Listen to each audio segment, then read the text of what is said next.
Yeah, just stay. Mimi niko poa. Uko fiti. Niko sambamba. Wazi jo. You know, the greeting that tickles me completely is you're in a public place and someone greets you quite happily. Mzaya habari. You know, it took me time to figure it out. The mzee bit I got and I smiled, but it's the twist, mzaya. So I asked somebody, why is it mzaya? He said, no, it's just sheng. He said, sheng. I said, okay. Mzae. Yes, and in my neck of the woods, someone who thinks that they are endearing you, Boda. Now that is now me being referred to as Boda. Buddha. Actually, what is it derived from, Buddha? Buddha. I don't know. Mzaya I understand, but Buddha. Buddha, I don't know. Buddha boss. I don't know. Even the new one is Bazu, Bazenga. What? It means the same thing.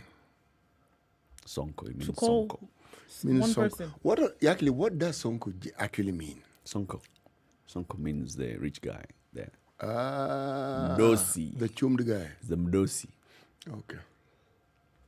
Of Evolution. language. Mm. Very interesting. If a slang stays in use long enough, it eventually becomes part of just a regular part of the language. Give it time. Welcome to the show, everybody. So, Dr. Mercy Korir has confirmed that the vaccines have arrived and she has seen them. She has confirmed that she has seen a consignment being offloaded on a plane and that it has been taken for safe custody. We'll be speaking to her to hear it with our own ears. Your own ears. The account of Dr. Mercy Korir when she saw these vaccines arriving. So, yep, vaccines are in the country. Vaccination is set to begin on Friday, according to government programs. Who's supposed to receive it? Healthcare workers, frontline workers, healthcare workers, security. Some healthcare workers are already saying, we don't know much about this. We don't know much about this. We need a little more information. So if experts in the health industry are asking questions about the vaccine, What questions should the rest of folk be asking? yeah, we'll look at that anyway in the headlines, right? And then we'll have a conversation today about the coast and issues that are taking place in the coast. There's what is called the historical marginalization and historical injustices in the coast. There's very many issues about human rights violations in the coast. There are stories that came out of Lamu last week on what is happening. Now, are these cultural or are these just... What kind of habits are those? Okay. You are being cryptic, Eric. What are you referring to? I'm referring to the story that we shall be discussing at 9 a.m. And this is about what happens to women when they're going to give birth and what precedes that. Okay. So we'll have a guest host today with us from 7 o'clock. And this is somebody who is very well versed in matters of the coast region. She will be joining us from 7 up to 9, and we'll have various other guests joining us online throughout the show. So that is the conversation to have today. So as we look at COVID arriving, and now we started seeing the positivity rate rising, how is it doing now? Okay, so let's look at numbers around the world. I think one significant number to look at is 91 million.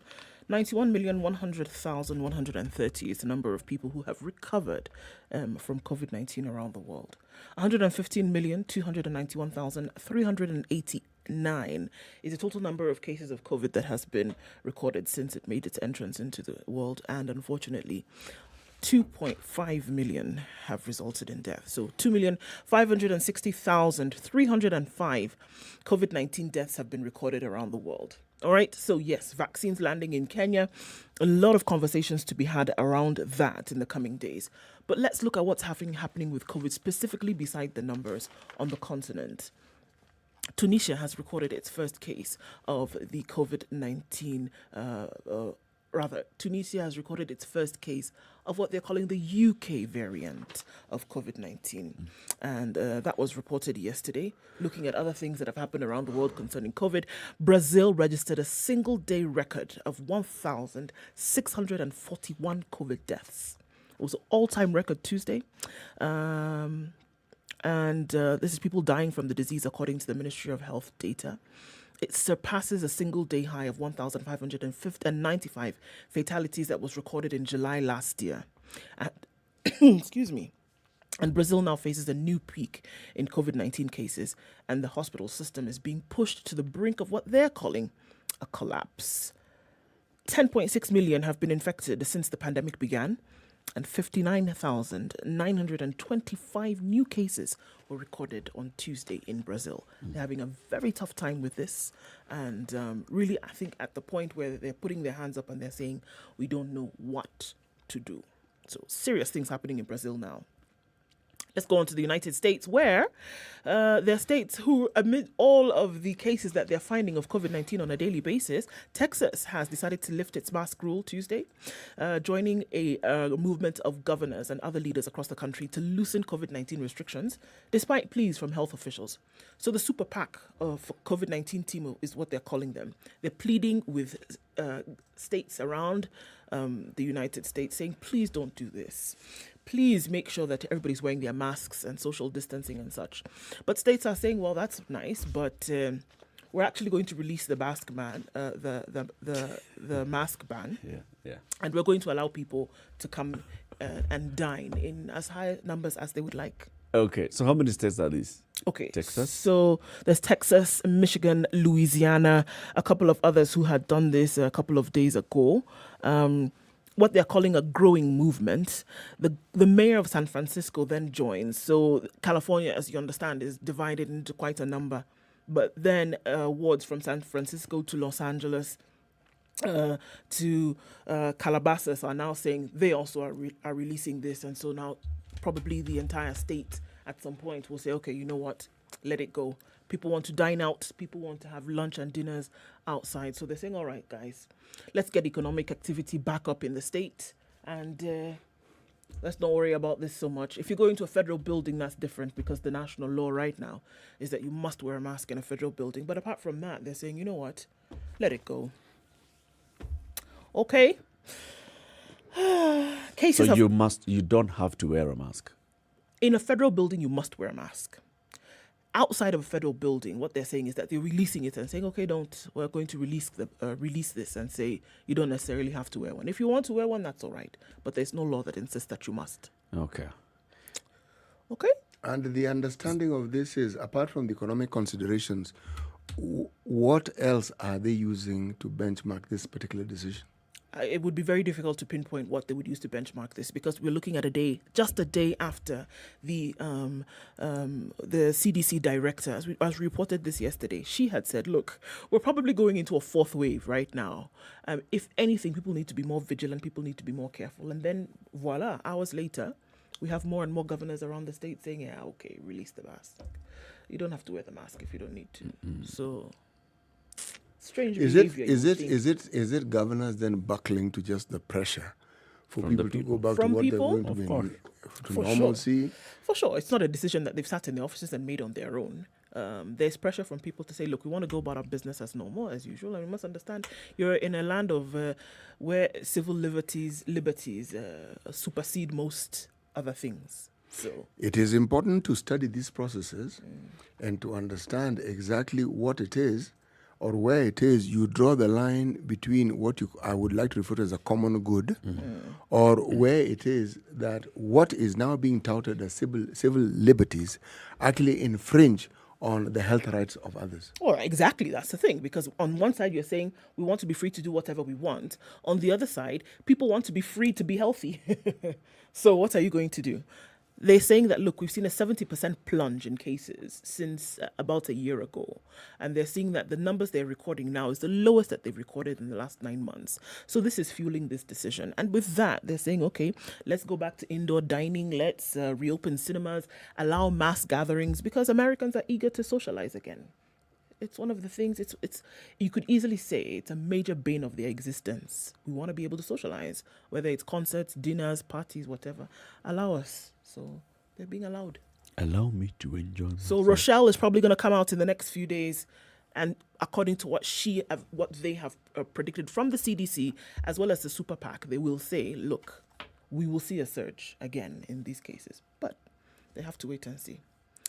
Quickly, let's look at what's happening in Northern Ireland. The Deputy First Minister, they've unveiled what they're calling a cautious 5-step plan to ease the region's COVID-19 lockdown.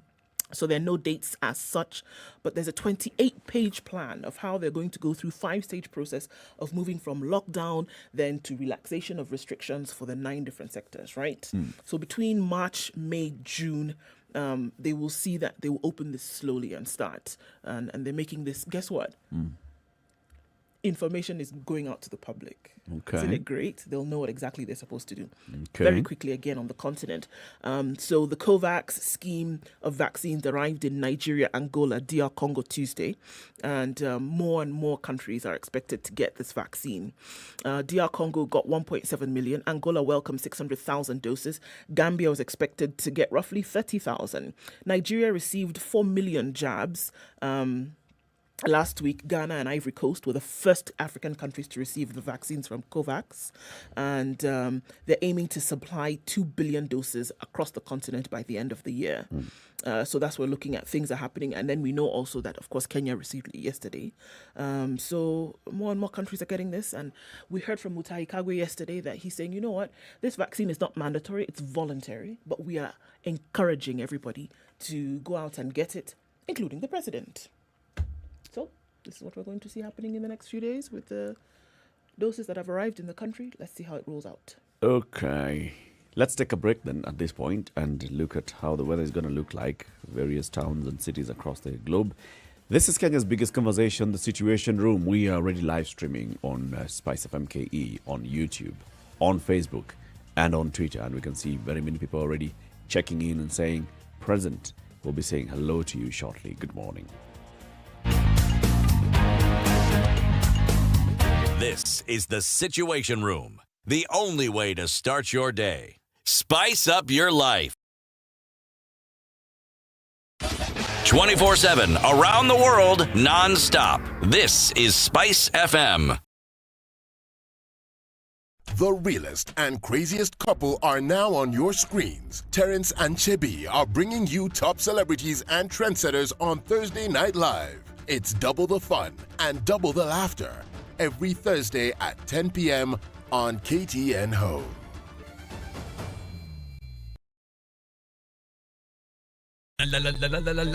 Japan, biotechnology, yes! Hey, Samuel, are you into business now? What are you importing from Japan? Knowledge! I'm going to study biotechnology in the best university in Japan. I applied and ta-da! Japan? Yes! You will have to first learn Japanese. No, my friend. They have more than 850 courses that are provided in English and very affordable. Hey, how do I apply?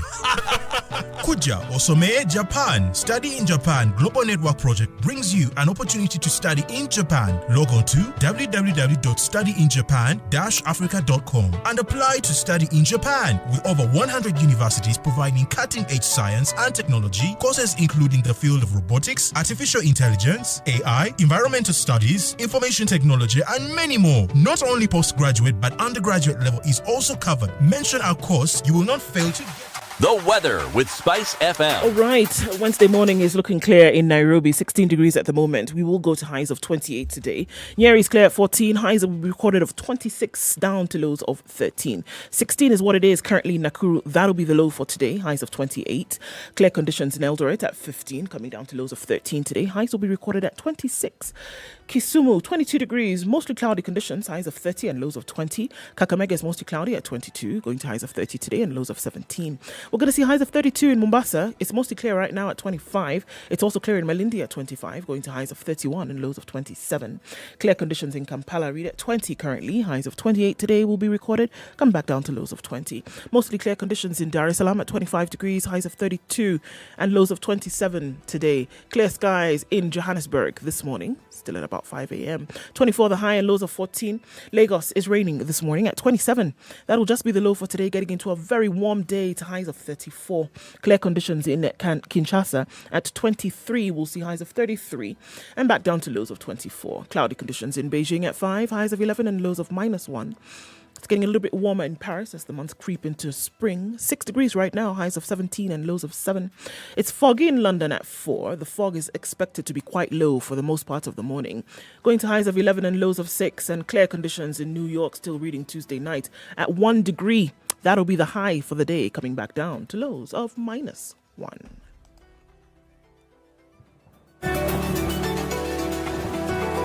Spice and everything nice. Alright, okay. SpiceFM. Spice up your life. Mature, intelligent talk every morning. Spice up yourself.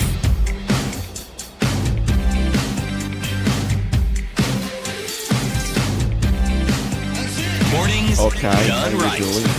94.4. This is Kenya's biggest conversation. We can see people are online. Who is that? Okay, so quite a number of folks on this morning. Saharan Wafula says, good morning. It's a nice morning in Kisumu. Fantastic. Shragemwai, I hope that today as you get on the train, everything is going to be all right. He says, good morning. I'm super na mabazenga. Okay. All right. So, Beda Ansley is tuned in this morning from Macha. Isaiah Kabwaro is tuned in. He says, check the signal. Morning. Okay. Good morning, tuned in and looking forward to today's discussion. Lawrence Carrier, good morning. Always tuned in from county number 36 and CT that is. It's where Ndaraweta is. That is a really good thing. Yeah? Okay. Good thing. Rogers Lies tuned in from County 001 and is looking forward to the proverb of the day, CT, be ready. All right, Alex Mbogo was away, but he's now back and he's live from Nyeri. Isaiah Cabrera, yes, good morning to you too. Robin Bogo says, good morning, everyone. Mombasa is well tuned. Morning, morning, morning. I'll sing it for you, Moses Gasharo. He says, Juja Tupo. He says we are smelling a scam season 50. Sad, sad. No confidence in the Ministry of Health. Don't trust KEBS, he says, either. Oi, okay. Kiplagat Misoy says, good morning into Eric and CT following your contagious show. Wow, from Aseno. Waterman Jeffries tuned in this morning from Hennepin. And David Masita Buruchara is tuned in, as is Mohammed Hassan and Benson Mumo. Everybody else is online. Good morning, guys. Good morning, everybody, and thank you very much for tuning in. CT, today's proverb. Right. It's that time, is it? It is. Okay. Rulers are like hills. When darkness falls, they all speak alike.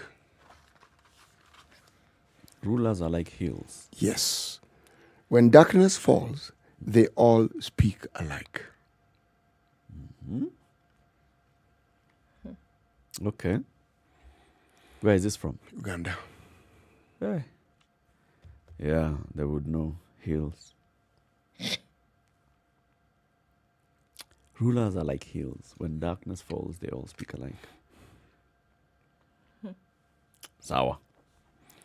You'll keep telling us what this is as we go on. Okay? Yes. Let's look at the headlines. God directed me to KEMSA. Right. God now. Okay. According to the KEMSA probe continues, and we're still looking at these interesting and fascinating stories coming out. Divine intervention now seems to be the one that got some people these nice tenders to supply at KEMSA. So this particular issue that we're looking at now, coming before the committee tomorrow, and the probe still continues, right? So a director of a firm that supplied Kenya Medical Services Authority, KEMSA, with COVID-19 items worth 42 million shillings told MPs that she bagged the deal through prayer. Leon interior and design owner Eunice Chirono told lawmakers investigating the alleged corruption in the COVID-19 supplies that no godfather pushed for her company to win a contract. Chirono, a practicing nurse, told the Public Investment Committee, chaired by Mvita MP Abdul Swamad Sharif, that she was assisted by a stranger at the agency when she visited to make inquiries about the supplies. Okay? I actually talked to the receptionist who asked me about what I wanted. I told her I wanted to supply masks. We were many, so they asked those who wanted to supply masks, and we raised our hands. I didn't know anyone there. I just relied on prayer. My situation was bad, and I prayed about this. I can tell you without fear that God directed me there. I prayed, and my prayer was answered. She told the committee that she was already praying to win a deal in the supply of COVID-19 vaccine that is set to land in the country today. When you pray, you ask God to help you, but you don't just sit down in the house and pray.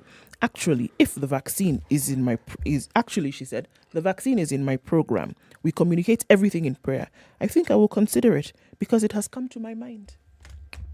This is, by the way, this one, I believe her. You believe her that she prayed and she got it? Okay. I believe that she's somebody who took out off from home, went, and she went to KEMSA, and she was like, I'd like to apply for this tender.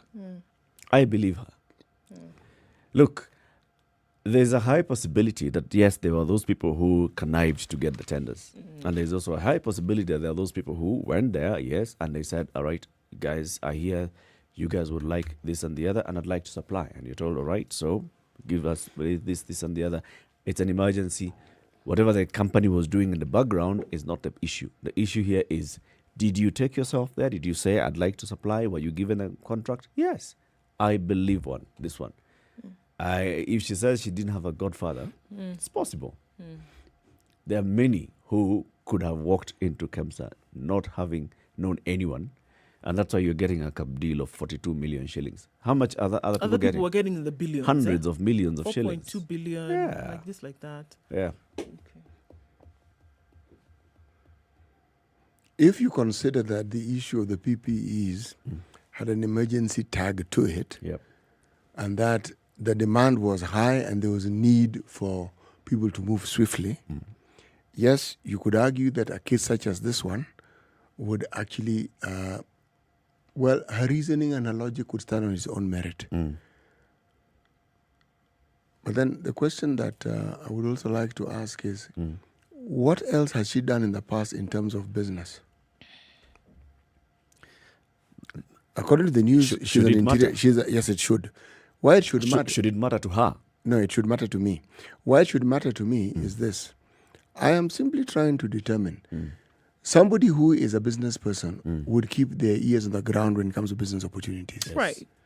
Somebody who isn't normally a business person, this is an interior designer, which means they're probably a business person.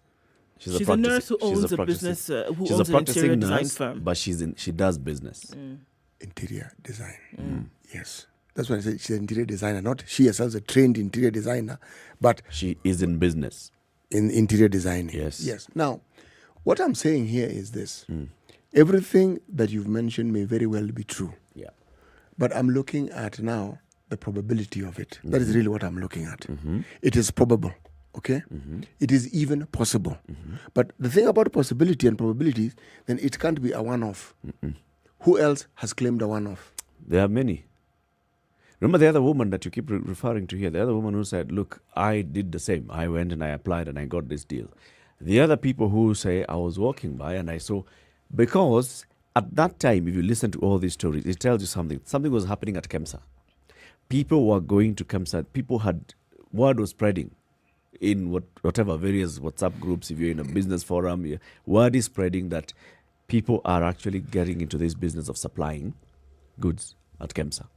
That is true. What is it that you can supply? That is so you true. take yourself there. That is very true. You go there and you find people are queuing and you ask, okay, so why you guys As they queuing? say, word to the wise. There are many people who, because they had connection and knew, were told. It was actually, you are right, it was in the public domain that people needed to, the people who could supply PPEs were required. People who wanted to supply PPEs, not just to KEMSA, but you look at the people who sold masks, right? It's not everybody who was selling masks that was working in the textile industry before. No. People Hardly. who are, very many people who started selling masks because, okay, now this mask is what is selling now. I'm selling masks. Before that, I was selling vegetables. For me, this is where the red herring comes in. All right? You have this mega plan to actually do the bulk of the supplies, and you've got that charted out, you figured out who's going to do it. All right? But just so that it appears like it is what we're saying it is now, why don't we allow some people who are not really in anybody's sphere of influence, or people who sanitize the process? Yeah, people who may just made a stab in the dark. If they happen to have asked, give that person. Yeah. Because they've asked, give them. Other details can follow later. Yes. That's the context which I was looking at it as. Yeah. It's very possible that, yes, there was some amount of money that had been earmarked for some big shot somewhere. And then everybody else then comes. We find now the other junior workers who are there, and they know we still need masks. And we still need to get this mask. And it's your responsibility to make sure that we are getting the masks. You give out the contract. Somebody could be an honest person who's looking at it and saying, all right, I need this mask coming in. So you've come in. Do you have mask? Can I see the sample? Bring.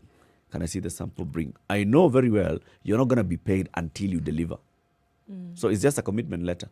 If you deliver, you will get paid. If you don't deliver, you will not get paid. So for me, as an employee of KEMSA working there, I know I'm not really putting this thing to too much risk. You will only get paid once you deliver. There is no issue of we are pre-financing you.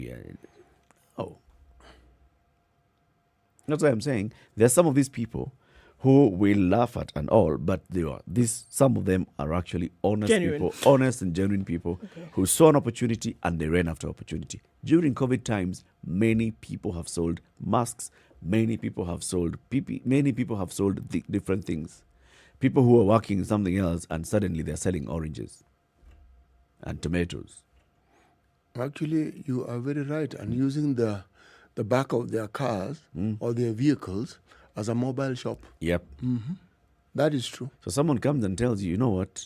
So the narrative the narrative that you are putting across is that COVID opened the doors for other people in avenues that previously they may never have considered going into.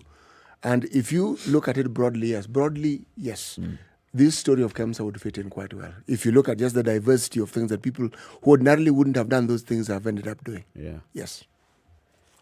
That's what I'm saying. So keep it right here because we'll be looking at more headlines shortly. This is Kenya's biggest conversation, the Situation Room. What time is it? It's 29 minutes after 6 o'clock. So we are looking at, that's one headline. We'll be looking at others shortly. This is the Situation Room, the only way to start your day. Spice up Spice FM. Hey, it's getting hot in here. The media has greatly contributed to the moral rot that we experience in this country. I remember a senior politician telling me, point blank, nobody steals in the field, it's stolen in the granary. So my friend, if you're going to win an election, jipange kwa granary. I think we are suffering from Stockholm Syndrome. Our violator and abuser is also our redeemer in our mind. The whole political class, the whole political institution is rotten. It is based on ideals that cannot progress our country forward. This is the Situation Room, the only way to start your day. All right, starting to build up this morning already on Mombasa Road. Yes, we know that construction continues on Mombasa Road and opening up other parts as well. So traffic will be crazy all the way from the Way Bridge at Milolongo out through towards General Motors. So expect that today. And if you're already in the middle of it, it's going to take some time to get out of it. All right. Let's look at Thika Road where it's already piling up right around all stops through. The service lanes, however, are working pretty well right about now. Kiambu Road has piled up already, and we're looking at several lanes then trying to join with Muthaiga Square. All right, so coming out towards the Pangani Tunnel, you should be all right. It's a bumper to bumper, but it's moving in some parts. Bumper to bumper in some parts, moving in others, so you'll get that flow with in a very short period of time. Also, let's keep an eye on Huru Highway and how that is moving. Kenya Ferry Services asks us to remind you this morning for the folks in Mombasa that you get to the ferry, you need to pay via M-Pesa. Trying to pay via cash is what brings these long queues that then affect traffic later. So be advised accordingly. We'll look at traffic in about half an hour and see how that might have changed when we get into traffic hour proper. SpiceFM KE on Twitter. Text 40127.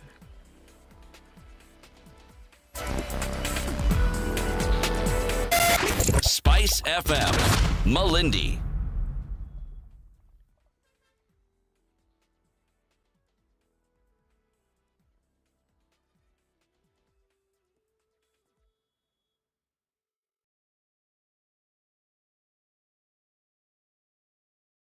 Twenty-eight to 7. Looking at the headlines.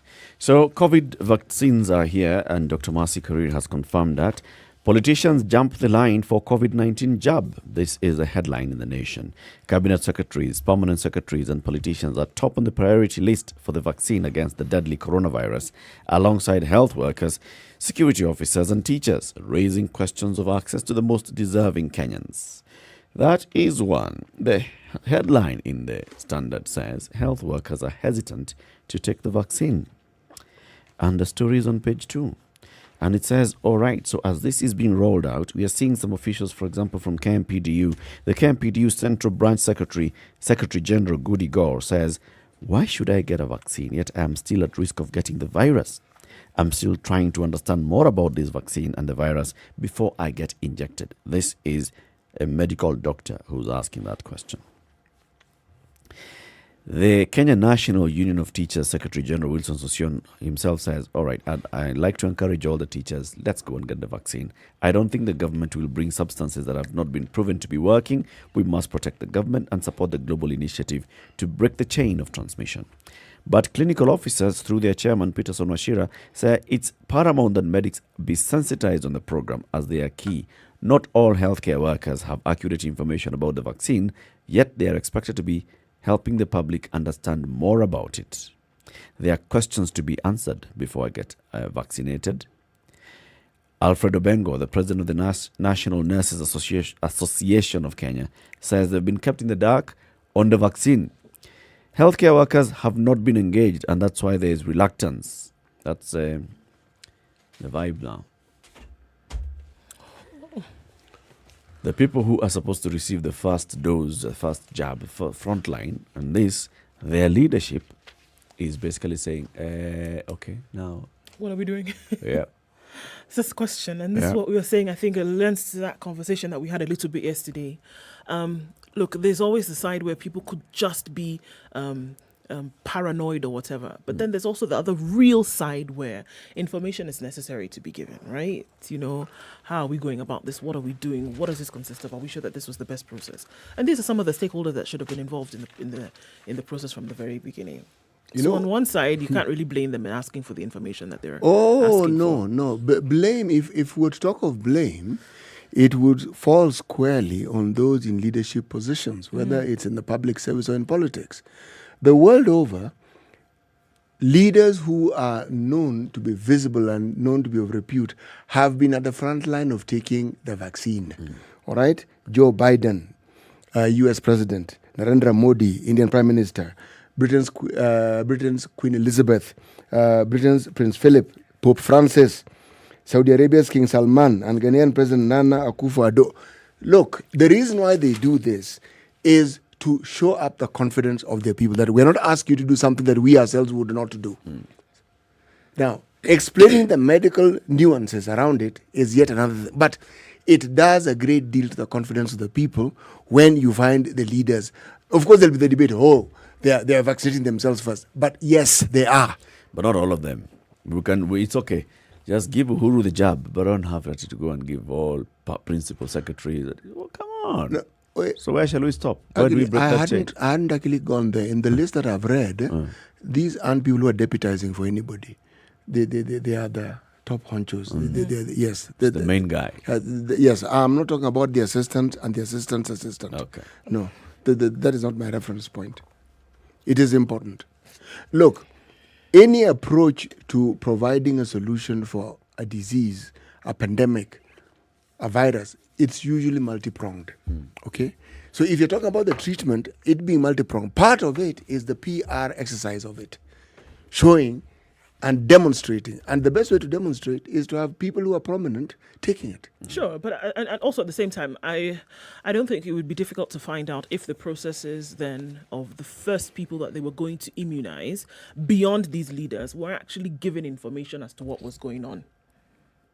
They knew what was coming. They knew the processes through which they were going to be led through. And so then you don't, because, I mean, unless we see reports coming out, if you look at the United States, for example, the frontline workers that started with healthcare and those who's been receiving the vaccine, of course, you still have the anti-vaxxers campaign and all of that. But, I mean, do we hear stories like this where your heads of unions, for example, have an issue because the information was not shared with them? And so they decide, okay, well, we're a bit iffy about this because we don't really know what's going on. I don't think we saw situations When like it that. comes, though, to these union leaders, I think they're politicizing an issue that they shouldn't be politicizing. They should not. You cannot see a doctor asking, I don't know much about this vaccine. Come on, where have you been living? Surely. Why should I get a vaccine yet I am still at risk of getting the virus? This is a doctor asking that question. Why should I get a vaccine yet I am still at risk of getting the virus? I am still trying to understand more about this vaccine and the virus before I get injected. It's okay. You can have those kind of concerns, and that's you're a doctor. You have better access to information.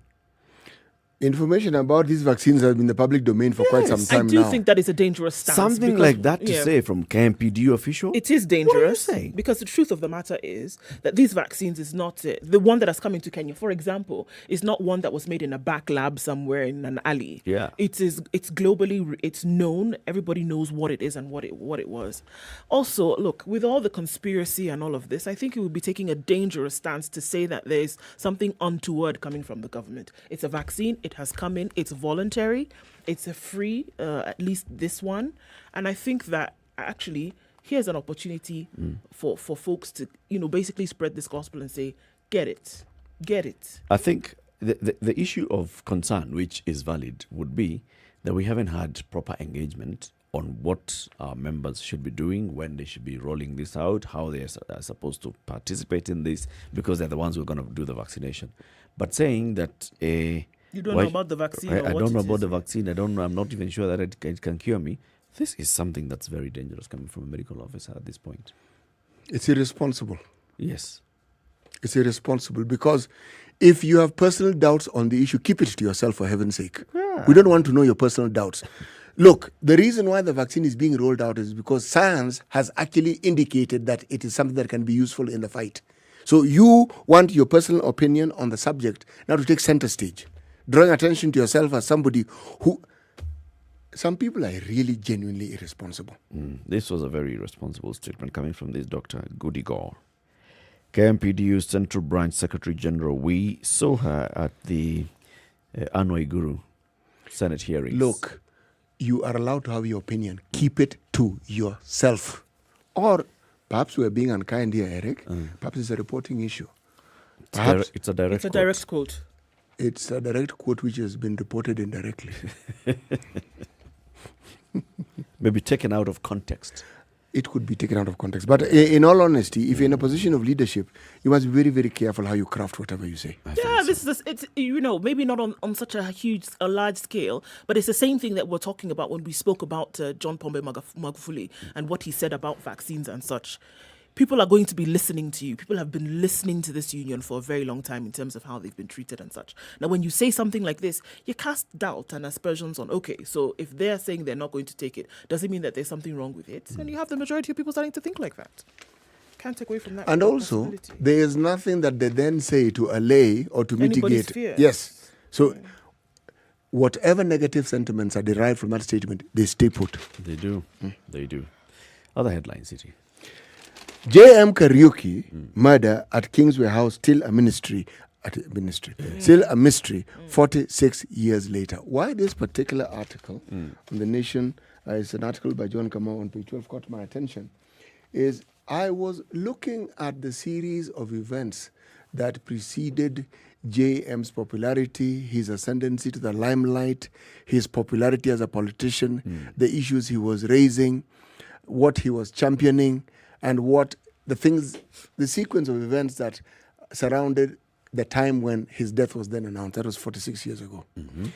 The thing that J.M. Kariuki was known for was speaking about the very same thing that Jaramogi Oginga Odinga and Bildad Kadia had been raising, redistribution of land. This land issue didn't start today or last week. Okay? Now, Jaramogi, as we all know, had joined KPU here in Kagia. KPU banned one-party state. That went. All right? But the MP for Nyandarua, at that particular point, kept raising these issues. Okay? Now, not long after that, in the 80s and 90s, we were told that there were some Mageuzi-type political movements that were geared on overturning the government. Again, it did not start in the 90s, okay? If we are talking about the JM era in the 1970s, JM was associated with a group that was called Maskini Liberation Organization. Reportedly, yeah? Yes, apparently. And there were two bombs of note. One, there was a bomb blast at a popular night spot.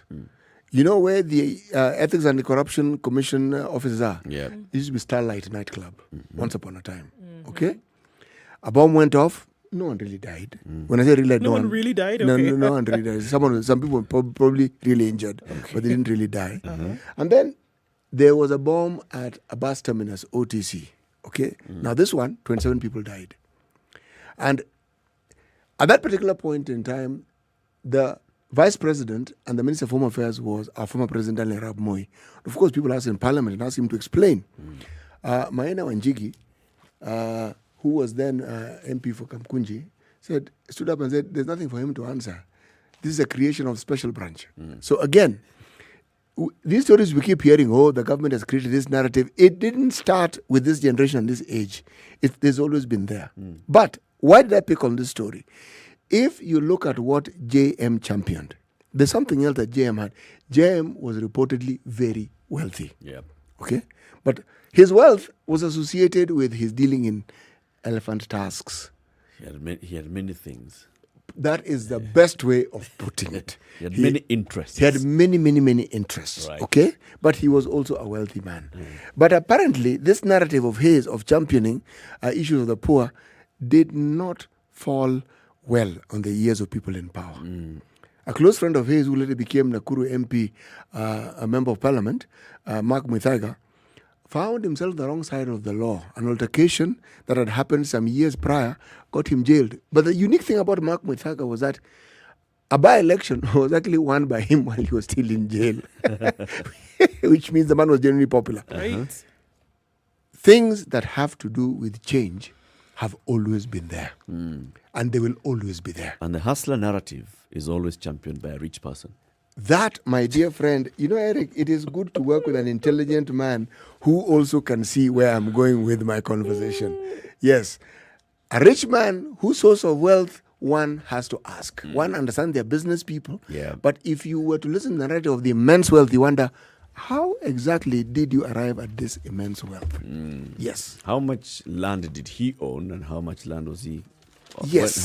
How many times was he talking about land redistribution? JM How had many one acres problem. of land did he have? JM Karaoke tried very hard to own land, but there was a problem that he kept coming across, and he calls it a cabal or the Gema or whatever group of people. There are always these groupings of people who stood in his way of acquiring huge tracts of land. But I think the real bone of contention was JM was a personal assistant to the president then at some point. When you're a personal assistant to someone, you're privy to things that other people have no clue about. Yeah. Yes. But you talk to the hustler narrative, Eric. Let me just mention this. The hustler narrative is a good narrative because it's an empowerment narrative. But the hustler narrative has taken a turn, in my view, in the recent past. It has become a redemption narrative. Now, when it becomes a redemption narrative, people then look at the redeemer, and unfortunately, your life then becomes a center of conversation when you're a redeemer. When you're just someone who's empowering, anybody can empower. Redeemer, it changes the narrative, and it also changes the way forward. Just a point, something that I will discuss probably at a later date. Yeah. 6:45. This is Kenya's biggest conversation. Time for a quick break. We'll be back shortly.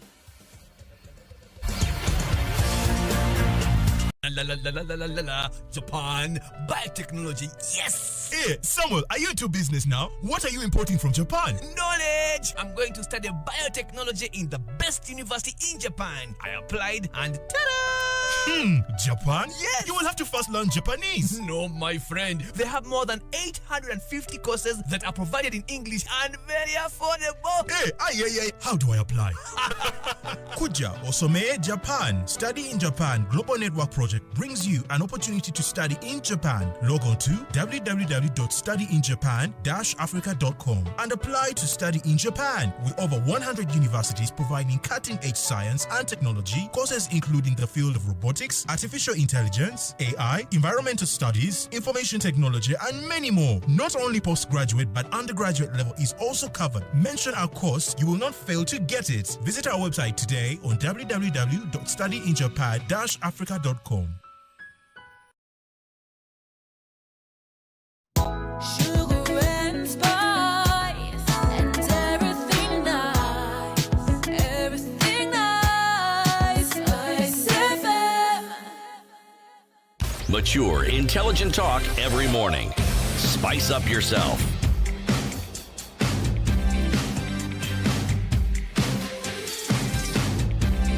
37. Okay, so Raila opposes coast leaders' plan to form a regional party. Surprise, surprise. Of course. ODM leader Raila Odinga has opposed plans by the coast leaders to form a regional party in a move likely to put him on a collision course with the politicians. This is according to the story done by Lucy Mianika in The Nation. Speaking in Voi Taita Taveta County on Monday, where he started his 5-day tour of the coast, Mr. Odinga said a regional party will alienate the region from other parts of the country.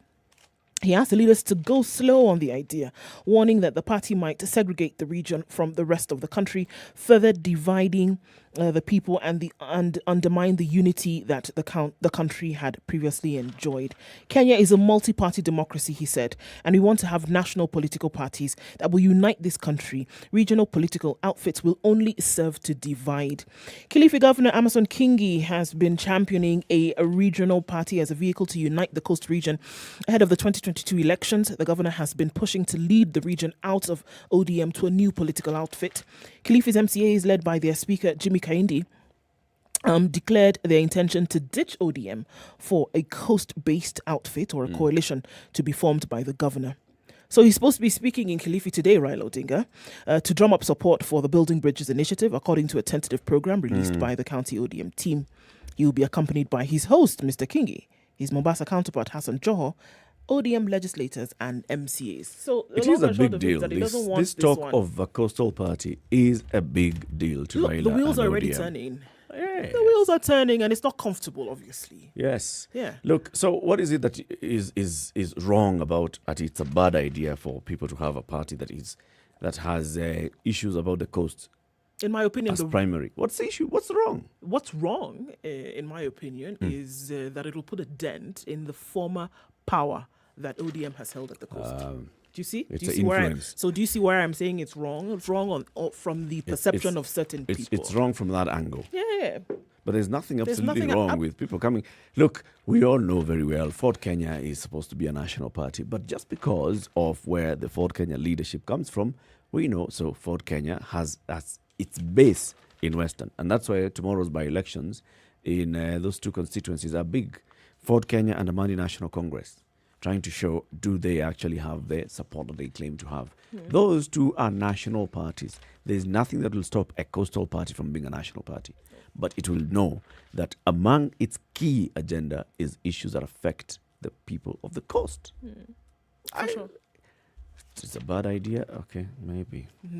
Not a bad idea. Maybe then. And then now the other headline here is about Ruto. Purge, will they now go for him? That's the headline in the Standard. After Kositani in a game of chess, you have to face the pawns, the rooks, the knights, the bishops and the queen before going for the king. In Jubilee Party, all the deputy president's allies have fallen to the purge and he remains the only one standing in his corner. Is this Uhuru Men's final push? According to Caleb Kositani, who has been ousted as the Deputy Secretary General of Jubilee, he says, we see the president's hands in everything that is happening. There is nothing happening in Jubilee Party without Uhuru Kenyatta's endorsement. Vice Chair David Morathe's utterances are the president's decisions. Nation has a photo of William Ruto here, who looks pensive, and they say, how Ruto lost Jubilee. At the height of his power, the DP's word was law in Jubilee Party. For example, during the 2017 nominations, they were cancelled, and the man was in charge of the fresh exercise of nominations. 3 years later, the DP is a bystander in the party that he helped start, and on Monday, one of his allies, the Deputy Secretary General, Caleb Kositani, was kicked out. The talk now is of the way Morathe has been saying. We will now soon be kicking the Hustler Nation out of Karen. So are they going for the Deputy President? What route will they take to go for the Deputy President if they are indeed going for the Deputy President?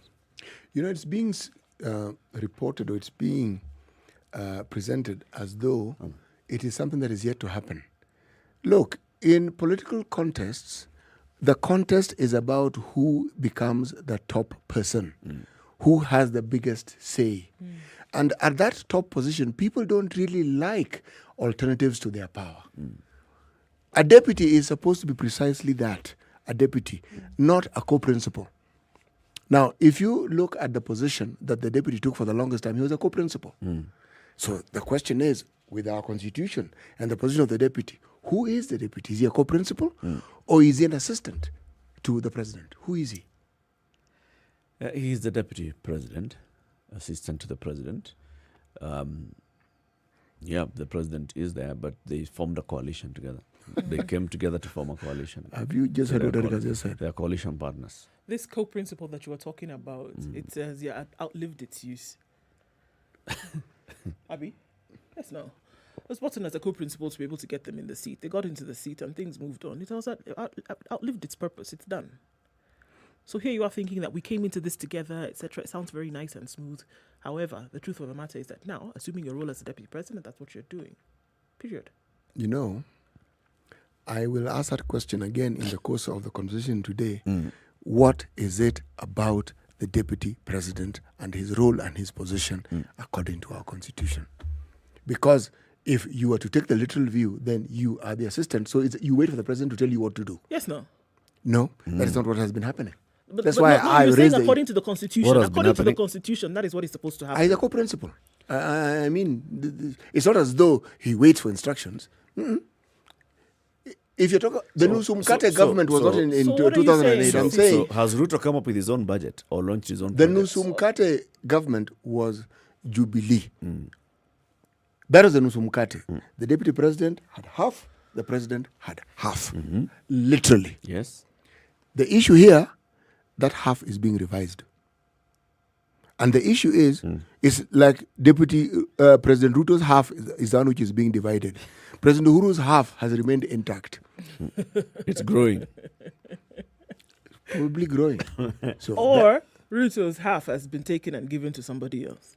Ruto's half has suffered. It has gone to someone else. And it continues suffering as we see. Yes. MPs were up in arms in Parliament yesterday. You see, BBI will help us to have better management of CDF, of county funds, right? Especially when we increase the money to 35% that goes to the counties. But MPs were yesterday up in arms because with barely 3 months to the end of the financial year, MPs have not received much of the money that they should be receiving for CDF. Yes. Money that should be going to CDF per county is 100 million shillings. No, per constituency. No constituency has received anything close to that. The bulk they've received is close to a tenth. Yeah, there you go. Yes, a tenth. So they've only received about a tenth of 100 million is 10 million. And much of that also is in the books. Money that they should have received in the previous financial year that they hadn't received. So the National Treasury has been saying that, we have released money. But when you go to the CDF Secretariat, they say, yes, they released money, but okay. Much of it was because they had not released money by the end of the last financial year. So it was to cater for that. Now the money for this financial year has not yet come. So counties have not received the money that they should have received by now. Constituencies have not received the money that they should have received by now. MPs are threatening to shoot down the budget. They'll get their money, they'll pass the budget. Money will be released.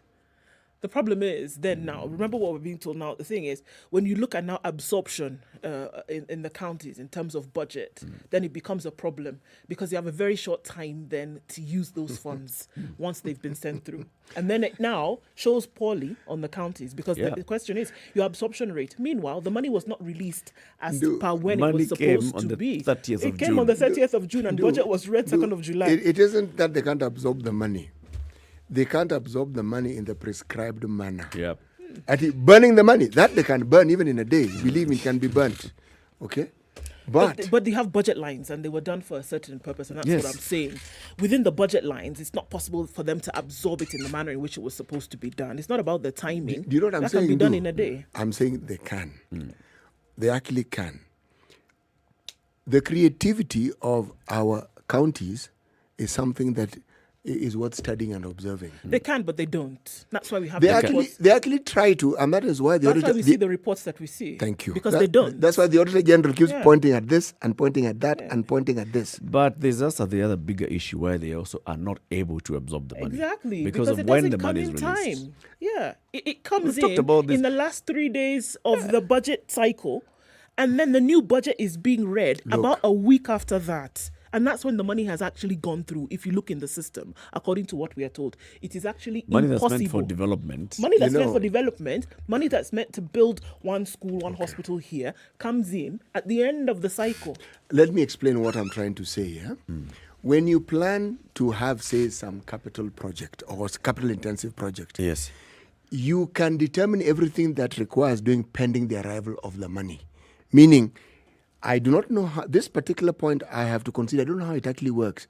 But you can actually commit funds and say, this is where the funds are going to go before it actually gets to you. Right. Meaning you've got it planned. So that when it arrives, you say... If you need, however, City, if you need to mobilize the contractor, if you need to mobilize a contractor by paying some of the money and you don't have that money, then you're in issues. It's impossible. The contractor begins and they're supposed to receive the first payment after a certain amount of time. You don't have the money. Let us have this discussion later because there's a point I'm trying to make here and I need to make it. Because there is a possibility of doing this very thing that we are saying we cannot do. That's what I'm actually trying to say. But let's talk about it later. Okay. So keep it right here. In the next hour, we'll have a guest host in the studio. She'll be with us. Her name is Nazra Omar Bwana. Okay, we'll be talking about issues of the coast, what's happened in the coast historically, what's happening in the coast now. That's the conversation we'll be having. So we talk about the marginalization of the coast. We talk about human rights in the coast. We talk about livelihoods and how people are living in the coast. And then, and even at some point, talk about, is it such a really bad idea to have a party that is centric to the issues of the people of the coast province? Nazra will be with us for the next 3 hours. This is Kenya's biggest conversation, The Situation Room. Keep it right here. Also in the next hour, we'll be live on KTN Home. We are also live streaming the show on SpiceFM KE, on YouTube, on Facebook, on Twitter. And across the country, we are broadcasting on 97.7 in Malindi. Nyeri is 90.9, 96.7 Eldoret, Nakuru 96.0, 102.5 in Kisumu, 87.9 in Mombasa, and 94.4 in Nairobi. Good morning. It's now 7 o'clock.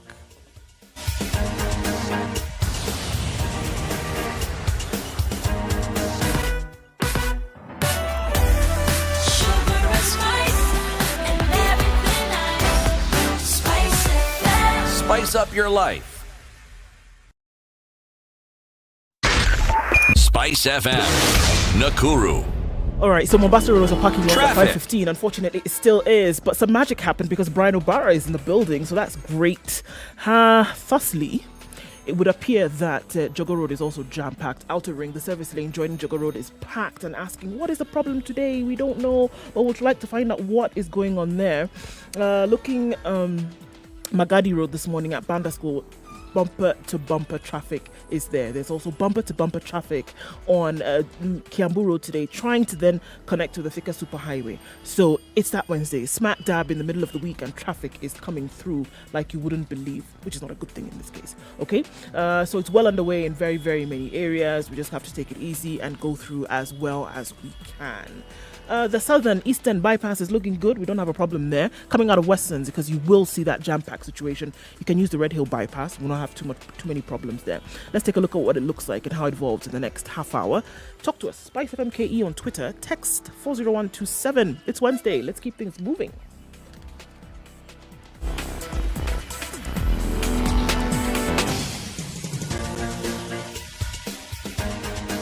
This is The Situation Room, the home of hard-hitting political commentary and penetrating insights about the state of the nation. This is a talk radio experience like no other. The Situation Room, a place for hard truths, debates, and elevated conversations. The Situation Room, witty, political, engaging, deep, controversial. In the room, we have C.T. Muga, researcher, academic, seasoned political observer, a fountain of wisdom in these politically uncertain times. Ndu Oko, Nigerian by birth, Kenyan by choice, communications expert, Pan-Africanist, a truth seeker and believer in people power, and Eric Latif, agent provocateur, the man in the chair, seasoned journalist, news hound, a man who believes in punching up, not down. This is The Situation Room, the only way to start your day. 2.5 minutes after 7 o'clock. This is Kenya's biggest conversation, The Situation Room. Thank you very much for tuning in. This is the second hour of the show. We've been live since 6 a.m. and we'll be here until 10 a.m. Now we're also live on KTN Home. A very good morning to our audience on KTN Home. Welcome to a radio experience on TV. C.T. Muga, today's proverb. Yes, rulers are like hills. When darkness falls, they all speak alike. Rulers are like hills. Mhm. Then darkness falls. Mhm. Then those rulers start speaking alike. Okay, let me just give you a hint. If you've ever been to a place that is hilly, as the end of the day beckons, the hills tend to form a silhouette. Okay? And what you see is the outline of the shapes, not the hill itself. And at some point, they all look alike. So,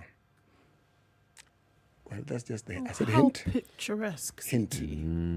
So when there are problems, rulers become silhouettes. Well, consider rulers and the keenness that they have in the way they go about their business. At some point, especially when you get to the point where their leadership is at an apex, they all seem to have the same silhouette. Have you ever heard of a leader that doesn't want to talk about a legacy at the point where they figure that their leadership role is probably coming to an end or they're due for an election? That narrative changes and is usually the same. It doesn't matter who it is, it doesn't matter where they come from, it's the same. Yeah. The only people who don't have that narrative are kings, monarchs. They have no need to change. The because sun they don't, doesn't set. Well, they don't need to be elected, so they don't need to appease anybody. Let's welcome our guest host today. Our guest host for the next 3 hours is Nasra Omar Bwana. She is a digital curator, a researcher, an author. She runs a website called historia.com. It's a site that takes a deep dive into the history of Kenya's coast. And on that website, she curates conversations on the same. Nasra, karibu sana to the show. Welcome and thank you very much for joining us. Asante sana, nimekaribia, and thank you for having me. I'm looking forward to how deep we will dive today here.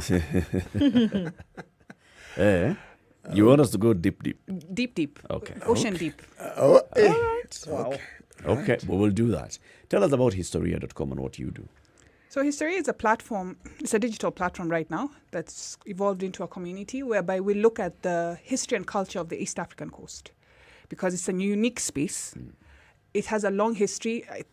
If you look at the ruins, physical ruins in Kenya as a country, the oldest and the earliest are those found in the coast. So the first people settled there, but there's very little known or shared to everybody else. So that's what we are focusing on. Looking at our past and also connecting it to our present. Why are we the way we are today? What has made, because it just doesn't happen we wake up and all of a sudden we are doing things a certain way. It's something that has a culture that has been developed over time and space. So now we're trying to explain that to the people, because also we know the Kenyan syllabus, no shade to the people doing it right now, it's not doing justice to the people of Kenya themselves, because it's not like it's designed for us to know us about ourselves. So it's a teaching role, sharing information and sharing in terms of now how people in the present can connect to the past in order to help for the future. Would you say that you've been able to find things that have actually helped people to then understand their current existence? Yes. The one thing is helping people understand who they are. If you don't know who you are, then you cease to exist. And so that has been the biggest achievement at the moment, is helping solve an identity crisis that's happening, especially in the Kenyan coast, to the point that people don't even know that Swahilis are from Kenya. Like, we grew up knowing Swahilis are a mixture of Arabs and Africans. And just telling people that changes the mindset on how they interact with the country and how the country interacts with them, and so on and so forth. And also one more thing is that it's not just connecting the past to the present, we're also trying to archive things for the future. Because if we don't start recording it now, if we don't start saving it now, 10 years down the line, 20 years down the line, 100 years down the line, nobody's going to know who we are, what we are, and where we are. Yeah. Say something again. Swahilis, Kenyan coast, Arabs. What did you say? Can I start with a story? Yes. I was sitting in class 6, primary school. And the teacher goes like, Swahilis are a mixture of Arabs and Africans. The Arabs came and they mixed. And that was the first time I was hearing of that story. Because growing up, I always knew a Swahili is an African. It's somebody who is been on the East African coast for centuries. So now the syllabus told me that I am not African anymore, or I am half African. And with research and everything, we've come to realize where that narrative came from, because it goes into a space of race science and how the colonizers decided to segregate the community so that they could benefit from kugawanya watu. Divide and rule. Right. And also to the point that the Western mindset never thought an African could be a certain way, didn't think an African could be civilized. And so when they came and they found this society thriving for years, for centuries, they're like, you know what? There's no way this can be Africans. This has to be foreign, because Africans are uncouth, Africans are uncivilized. Hawajui kujipanga. Consider for a second that perhaps, even as what you're saying may be true, the opposite could also bear relevance in this sense. If you want to subjugate a people and you want to rule over them, do you rule over them by encouraging them to believe the reality of their existence, or do you look for a narrative that destroys the very premise and the strength on which they build their community? People don't attack units or entities that they consider harmless. No. You use force against an entity that is a threat to you. Indeed. It interferes with the process that you have in mind or what you'd like to put in place. So you go about systematically ensuring that you diminish it and you demolish it, so that you can then institute what you want. Yes. You've said it. We can even wrap up the show and we're done. We're done. I'll come back tomorrow. I think I like that. But that's it. When something is a threat, you fight it. And you show that it's nothing, or you confuse them to the point where right now there's a big identity crisis in the coast. Because I enter here, a room in Nairobi, I'm told, oh, West in Kenya. You're not Kenyan. Is that something that is Who says that? happening right now? Right now. Who says that to you? Anyway. Who says that to anybody who comes from the coast and says you're actually not you're not Kenyan? You know, the biggest person who says this is the Kenyan government.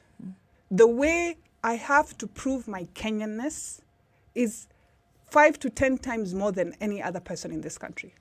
From getting my ID to getting my passport, the requirements that there have been set for people of the coast and even the Somali community you wouldn't imagine. Okay, Nasra, let's split this now. I mean, because even as it may sound uncouth, because of the way you look, right, the color of your skin, there are other people from the coast who don't look like you, but they're from the coast. So are we splitting things here and saying there are people from the coast who look a certain way that are feeling disenfranchised because of the way they look? So it's not everybody from the coast, but it's everybody, according to you now, who looks a certain way. Certain tribes in the coast.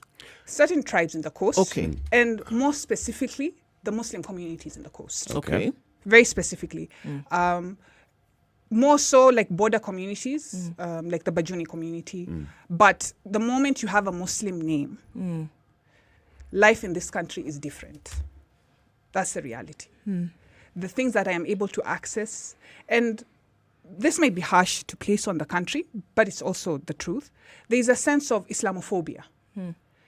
It's been exacerbated by terrorism, the attacks that have been happening lately, but it goes back historically to a point when the missionaries came to Kenya to do what they know how to do best.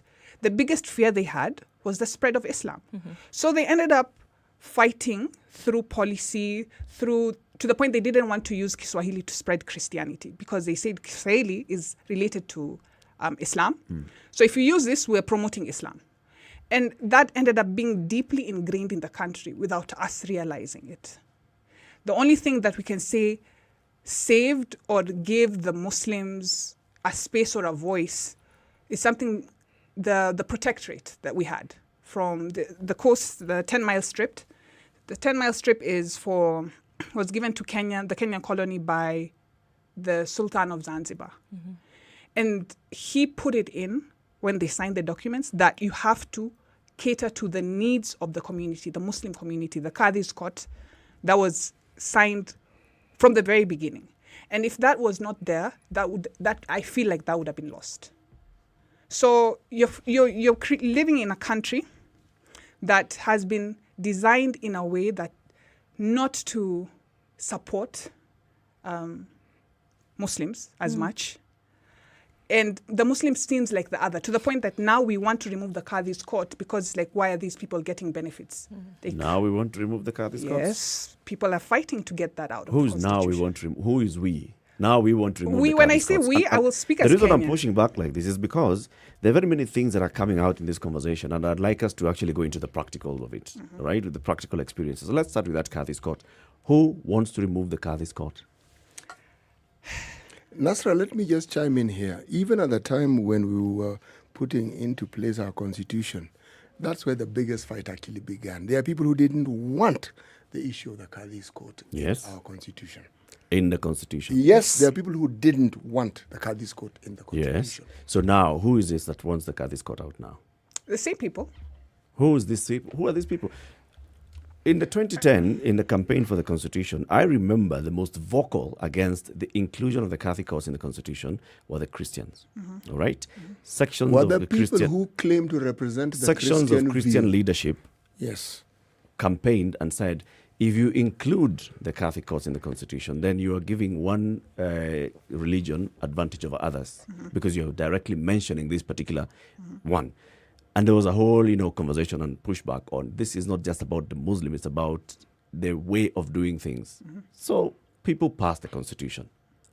So who is it now that wants to remove the Catholic courts? And wants to remove it from where? Is it from the Constitution? Is it saying abolish Catholic courts altogether? It's the same people. You see, it's not that when the Constitution was passed, they were now okay with it being there. The Constitution passed, but it still made certain groups, and it's not everybody, but some of the most vocal are not happy with it. Okay, so what is it that has happened lately? Like, give examples of activities that would indicate that there's a push to abolish the Qadhi's courts. There's conversations, and it always starts with conversations. Where are these conversations happening? Online, in community, in press statements. Whose press statements? I don't want to mention specifics. Nasra, I'm going to assist you here. Please do. The conversation didn't end. Yes. You see, what we call the evangelistic community of Christians in Kenya many of them receive support from the US. And the position that people who subscribe to that particular branch of the Christian faith, they represent some of the most anti-Muslim communities you can ever come across. In fact, according to them, when you think of Muslims, you put them alongside the devil. That's exactly what you do. You don't mamby-pamby about it. Now, if they support many churches in this country that are that way inclined, they will also support a certain narrative. Okay. It is this same group of people who, when the 844 system came into being and were talking about the issue of sex education in schools, they came about it and spoke vociferously against it. Yes. Because where they come from, they were the anti-abortion group. They had a certain perspective and a certain position that they took vis-a-vis these issues to do with life, vis-a-vis things to do with religion. Yes. But if you look at their position as Americans, and if you look at our position as Kenyans, what they were presenting to us was something that was alien to us. And why I say alien is because for as long as this country has been in existence, the religious feuds and difficulties that the Americans may have faced other people, we didn't have it in Kenya. People lived alongside each other, peaceful. We were okay with each other's religions. Yep. Until that concept was introduced, and then suddenly people started looking at each other as strangers. And yet all along they're looking at each other just as brothers and sisters. Okay. So I'm looking for the nuances and where they're coming from. You see, when you talk about the pro-life movement, they actually come out openly and they issue statements and say, for example, the bill by Senator Susan Keheka, there are people who came out openly to say, I'm opposed to this because of 1, 2, 3, and the other.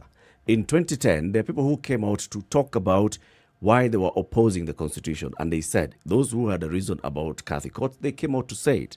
Since 2010, or lately, as you're saying, that's what I want to hear. What is it that has happened lately? Are you saying it's a press? There was a public statement by such and certain leader. Is it meetings that are happening behind closed doors?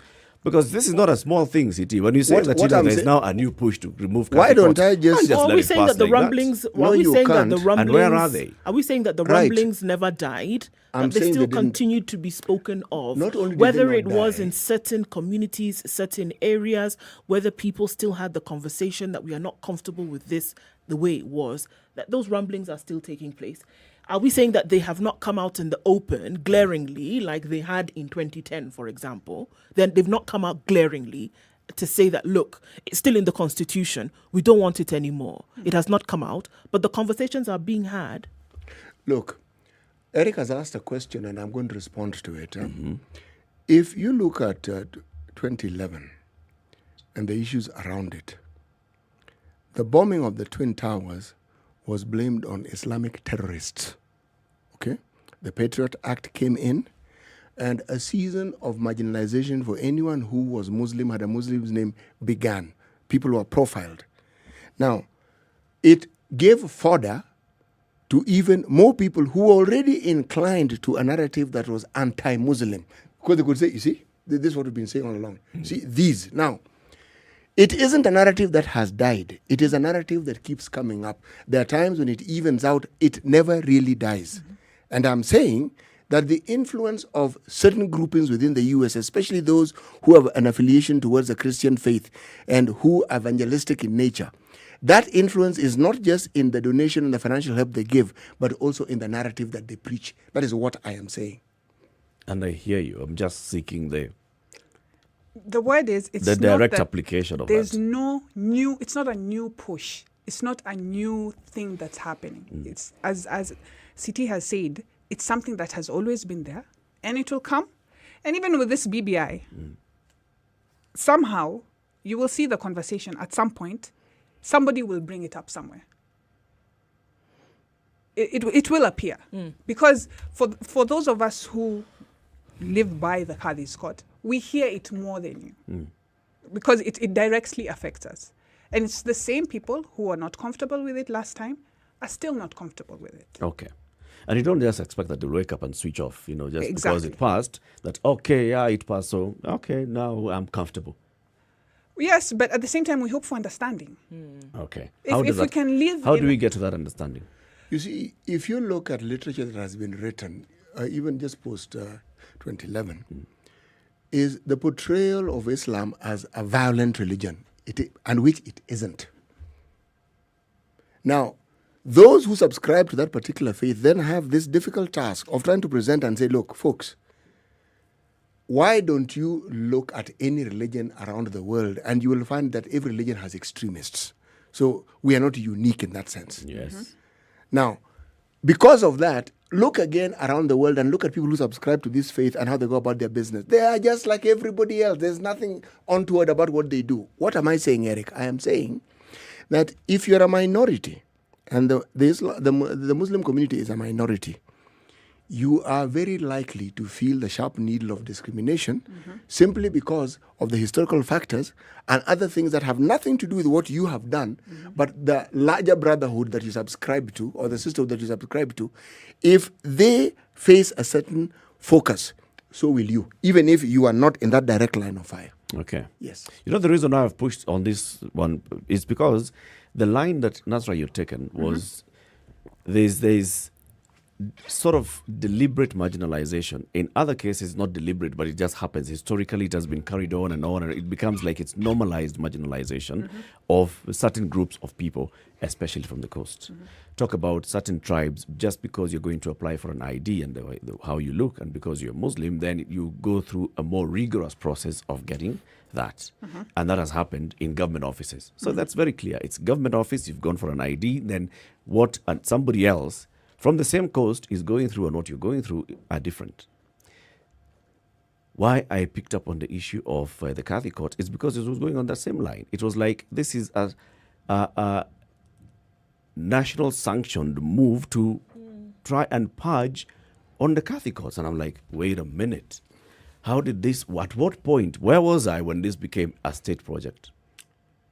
That's why I'm asking that. But Eric, consider if you are a Muslim and you heard, for instance, that there are people who do not wish there to be a presence or a mention or a position of the Qadi's courts in our constitution, what would you feel?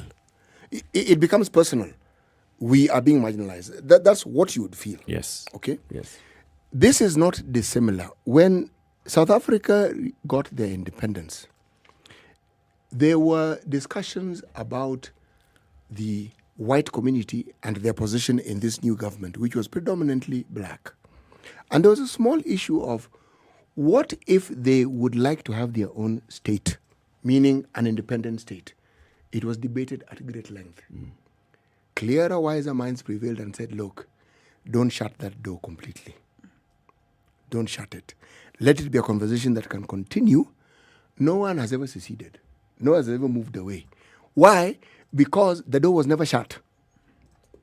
So you live in the knowledge that should I think that this is, we want self-determination, I have an opportunity. If you shut it, you then bring in a whole new discussion of antagonism, which didn't exist to begin with. That's right. If we could ask the question, then why? I mean, just going back and trying to, because obviously history is one of the things that we're looking at here. So why do we still have today that present thought that the coastal people are not part of Kenya?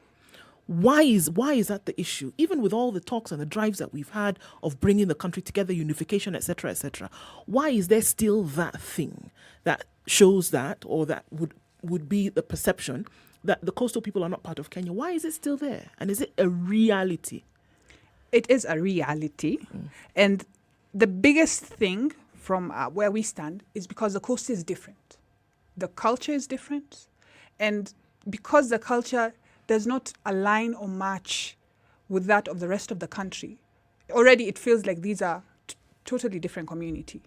And the fact that the people of the coast have to ascribe to systems that were not designed for the people of the coast, that were not designed for their culture, that were not designed for their practices, then the clash is what ends up feeling like or looking like this is a different country. So is it the people of the coast who have said they're different and want to remove themselves, or is it a perception from the rest of the country saying you are different?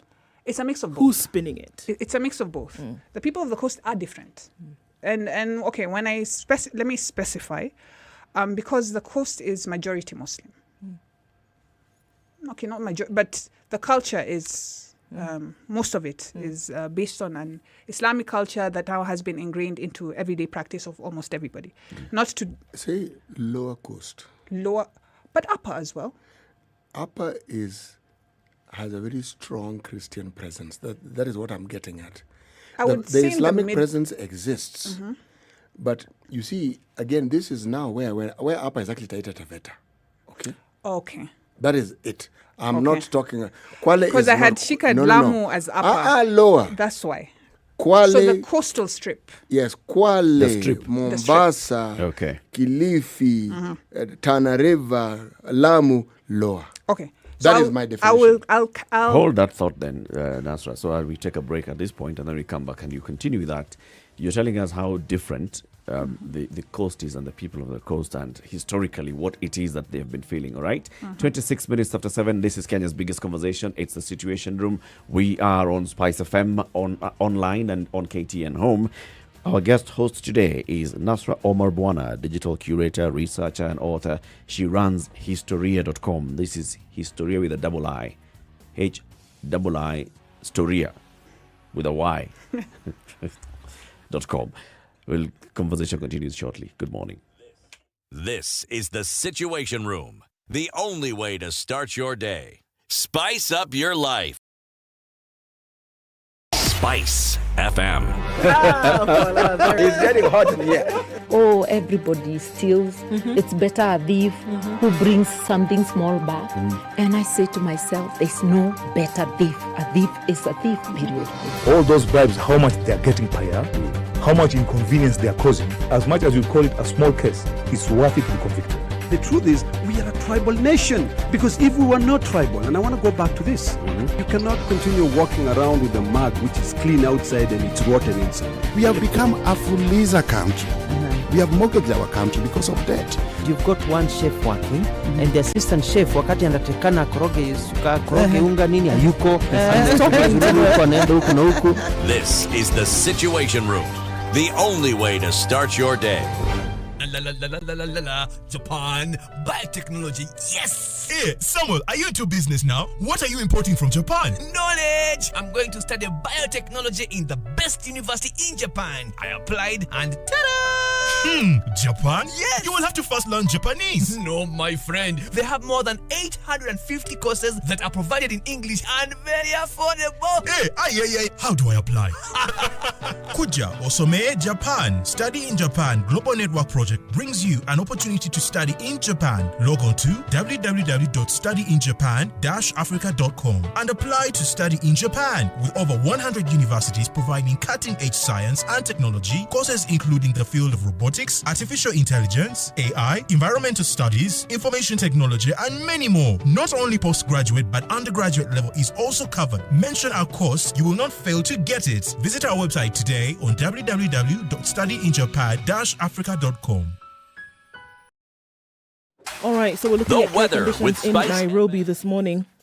Going to go to a high of 28 and lows of 16. Nyeri is sunny this morning at 12 degrees, highs of 26. The low will be 13. 16 will be the low in Nakuru, highs of 28. 26 the high in Eldoret. It's sunny at 17 right now. 30 degrees what we're looking at as a high in Kisumu. Partly sunny conditions at 23. Kakamega is partly sunny at 23, going to highs of 30 and lows of 17. It's 26 degrees and partly sunny in Mombasa, highs of 32. Highs of 31 in Malindi, mostly sunny at 26. It's sunny in Kampala at 20, highs of 28. And partly sunny in Dar es Salaam at 25, highs of 32. 24 the high in Johannesburg and 24, we'll see currently at 13 degrees. It's 27 and light rain in Lagos, highs of 34 and lows of 27. And in Kinshasa this morning, it is mostly cloudy at 23, highs of 33 and lows of 24.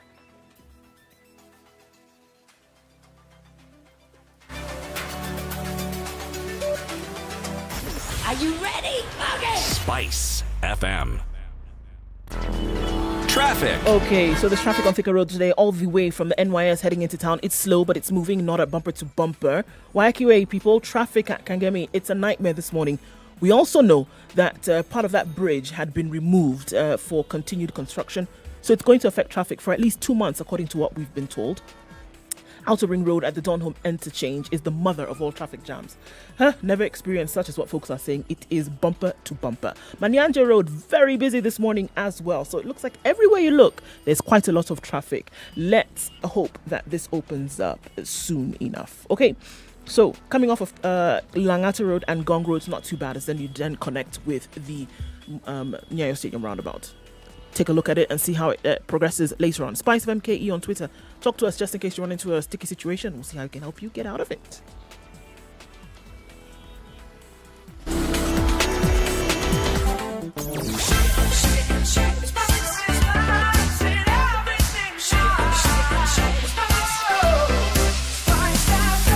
Spice up your life. Mature, intelligent talk every morning.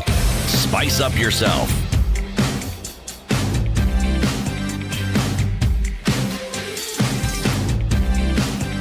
Mornings done right. 94.4 Spice FM, Nairobi. This is Kenya's biggest conversation, The Situation Room, broadcasting on Spice FM, online on KTN Home every weekday morning.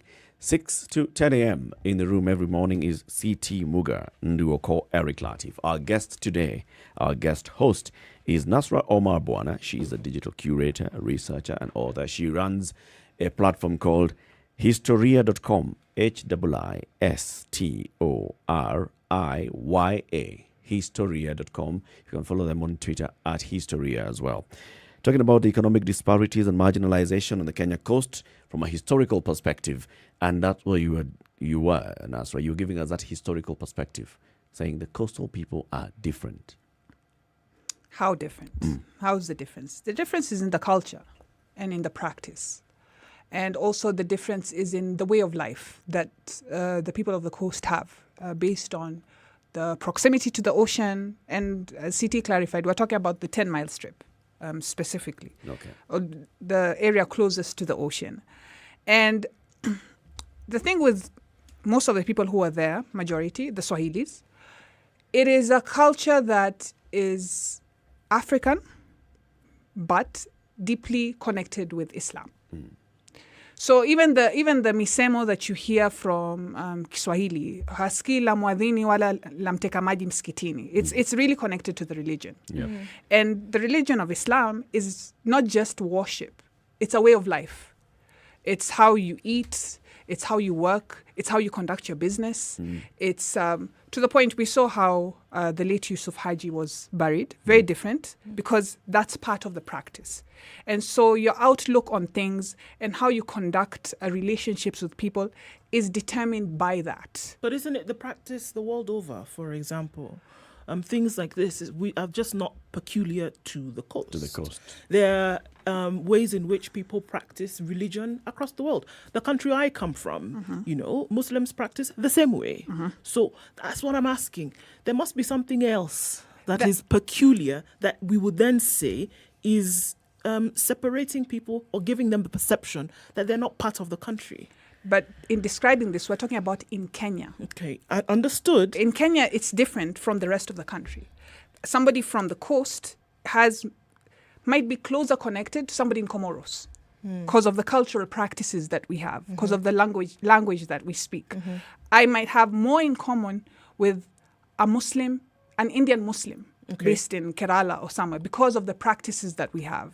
And the day, like how we conduct business, so how we do everything. You identify with a culture that is different from that which is in Kenya. Kind of. Why do you feel that you are marginalized? Why do I feel that I'm marginalized? Why do you feel that the people who subscribe to your faith and people who belong to the community that you come from feel that they're marginalized? Marginalized in so far as to the point where they actually think they are different, and so they're treated different negatively. So it's the opposite. It's the difference that caused the marginalization. It's when, you see, you can be different, but the moment that is used to not give you what you deserve, that's when it becomes a problem. Why do I feel I am marginalized? Because of the access to social amenities. I don't have access to social amenities as much as in other places in the country. So would you say, you mentioned the government and you put it at the doorstep of the national government. Would you say it's a national government problem or is it a leadership problem? Because for as long as Kenya has been independent, the coast has also had representatives like other parts of the country. And unfortunately for our country, development as we call it, was always related directly to the leadership. We talk about leadership bringing development. So is it that the leaders whom the coast have had, are they the ones who have failed to bring development, or is it the national government that has failed to bring development? It's a combination of both. Yes. Because there were also limited opportunities for the people of the coast in certain spaces. And the people who can relate to this to a certain extent is the people of northwest Kenya, Turkana, and those sides.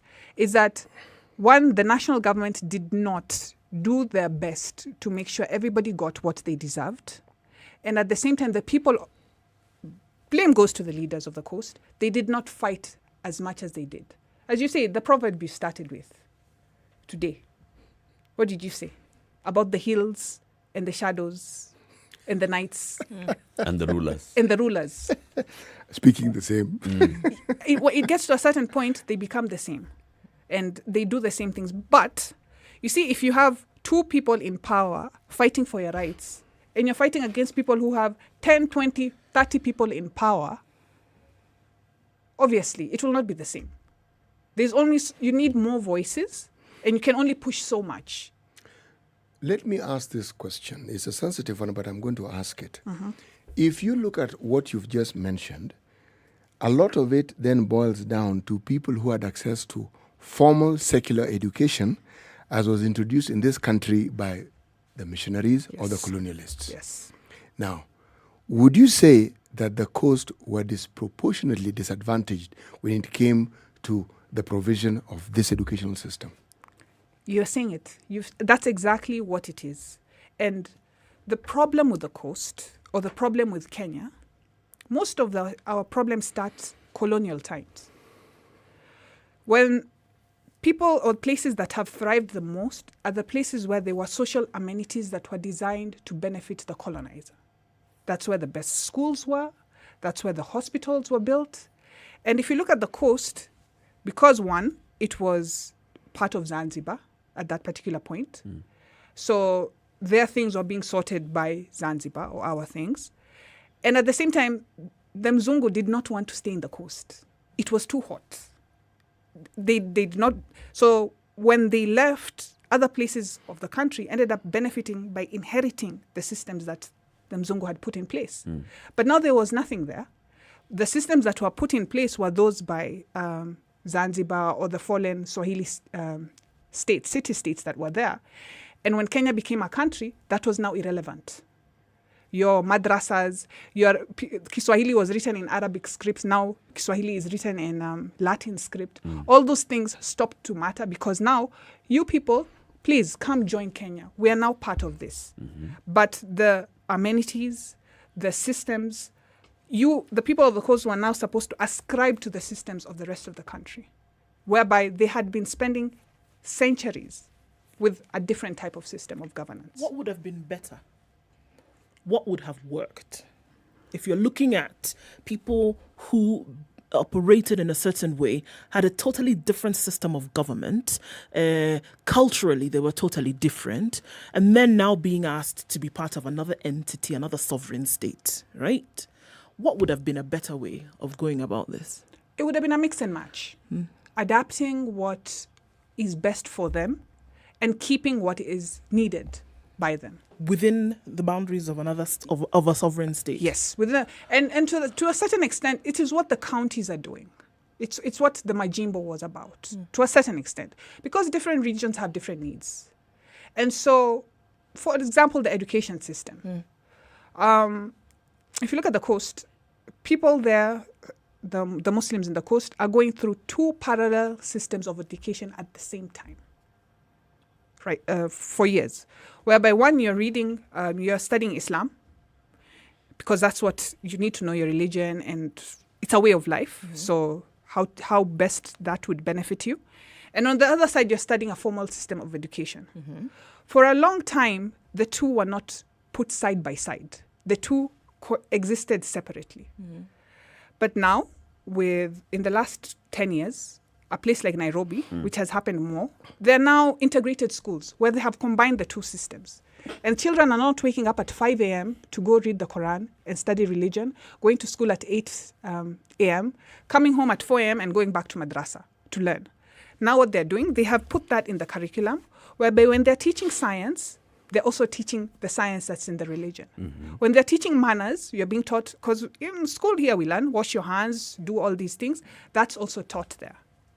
When they're being taught about the weather, we can't just talk about long rains, short rains, and things like that. The coast faces a different type of weather. So kids there need to learn about the Kusi winds, the Kaskazi winds, that in March there's more disease in the coast because of the winds. And so please wash your hands more. There are more flies in the coast at a certain time of the... Like those things are things that we learn informally. And you only learn by living there. And so when they took away the space of learning informally and everything was formalized, but things that would benefit you for your reality are not there, then you fall. So uniformizing the education system has worked to the disadvantage of various people. I can imagine then, the same way, things that happen in other parts of the country would be different from those that happen elsewhere. So making it all uniform does not factor in what should be happening, should really be a focus. But should that really be in the syllabus, or should it be given side by side with the syllabus? There should be space in the syllabus for that. It's not fair, and that's why we're in this county system. Having a central system of governance for a country that is diverse, it does not work. Are you do I understand you to be saying that the county system doesn't work? No. That the reason why we have the county system is because the other system did not work. You see, I'm going back to what I'd asked earlier on, the leadership issue, whether it's at a local level or whether it's at a national level. Okay? I'm leaving religion out of the discussion for the time being. Okay? If you have an issue that is pertinent to your particular region, who should champion it? The leaders. Yes. And have they championed it? That's the question I'm asking. The leadership that the coast has had, have people come out? Have you seen people coming out? The example I'm going to give is one Wangare Maathai, okay? Came out, talked about the environment, didn't stop talking about the environment, never stopped talking about the environment. She paid a steep price for it, but she never stopped talking about it. I myself was to witness something very strange. I was at Makutano, that's in Muranga. I'd gone for the funeral of the father of a friend. And we were standing and we were looking at an area lush with trees. And I was talking to the native from there, somebody I knew, somebody with whom we had business dealings for a long time. And he told me, by the way, when I was growing up as a child, he's my contemporary, this place was semi-arid. I said, really? He said, yes. Because of Wangare's push, what you're seeing now, I saw it in my lifetime. So that's the question I'm asking. Who are the people who have championed this cause, this particular narrative for the coastal people? The people were there at some point. And in the LegCo, what's his name? Sharif Nasser. This is the other thing. People end up changing at some point. And people end up going for their own benefits. Sharif Nasser, when they formed the IPK in 1992, there were people championing these things. And the issue is, there is not one as much back, like it's... There's no continuity. There's no continuity, and the challenge is numbers.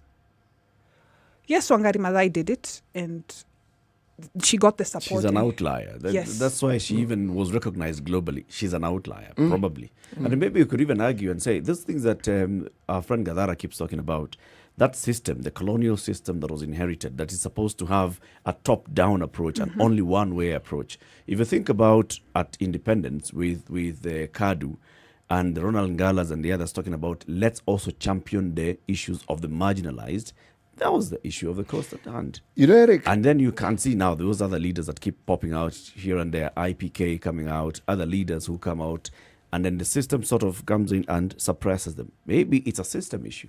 Eric, let's take this discussion out to the coast just for purpose of perspective, all right? When Jomo Kenyatta passed away and Daniel Arap Moi became president, There are those within the community of Central Kenya who felt they were now being marginalized. When Jaramogi Oginga Odinga stopped being the vice president of Kenya, there are those who within the community where Jaramogi came from who said they were being marginalized. And they would give you examples and said, these things don't happen because the government has stopped them from happening. Now, I am not saying that marginalization is just a perception. In many ways, it is a reality, and it is true. The national government often has a hand in that so-called marginalization. But what am I saying? I'm saying, if you talk about the national government, but there isn't evidence of continuity as to people who champion causes that are particular and peculiar to you, then those causes will remain unattended to. Why am I saying this? If you look at the coast and the so-called 10-mile strip, do you know why, for instance, Zanzibar was considered a headquarter? It's because the Swahili community was supposed to have colonized Oman. If you look at the history, not the other way around, as people seem to think. Yes, it was a vibrant community. It wasn't just some community. No, it was a very vibrant community. And that is why even that sultan would come to Zanzibar. That's why Zanzibar was where it was. But if, you know the term affirmative action, if there aren't people who understand the need for it to be a continuum for the benefit of the larger population of people, then unfortunately, the marginalization we'll speak of becomes the norm. Because of lack of sustained pushback and leadership. Central Kenya is seen as an entrepreneur. The people that are seen as entrepreneurial, they were the first people in this country to actually start what you call independent schools. Why? They had a big beef with the missionary schools. The things they're being told what to do, they figured, okay, we don't need to do what you're doing. We'll start our own. It came at a cost. But they took those steps. But at the same time, how can you fight for... Because now, if you look at the Maslow's hierarchy of needs, the basic needs are not even covered. You know, even fighting for human rights, fighting for all these things we see people doing and pushing, you have to get to a certain level where the basics are covered, and now you have the energy to push for more.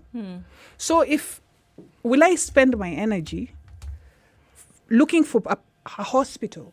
Like, we're spending so much energy looking for healthcare, looking for quality education. Going that far, we're just like, you know what? Once watoto wetu watasoma, we'll be able to sort that out. But if you don't even have that, if you're already behind, it's a race, you're already behind, and you do need a couple of people ahead to fight for it, and everybody is at the back. How does it go? So we're saying that there are basic things that are needed and necessary. So if anybody was to come about and start to champion anything in terms of pushing for certain things to be established in these regions, you're saying the basic things need to be taken care of first. Yes. So this cry that we hear about areas whereby people just don't even have the basics, food, healthcare, proper shelter, infrastructure, if those things are dealt with first so that people have some kind of sustenance to go on, do you think then we will now be able to say, okay, people have a little bit of energy to say, okay, first of all, if we've gotten one step, then we can move to the next. Emancipation will begin. Let's go to the phone lines. John is calling in from Mombasa and he'd like to contribute to this. John, good morning. Morning, Eric. How are you today? Very fine. How are you, CT and Ndu? We are very well, thank you, John. sir. And our guest, Nasra. I'm good.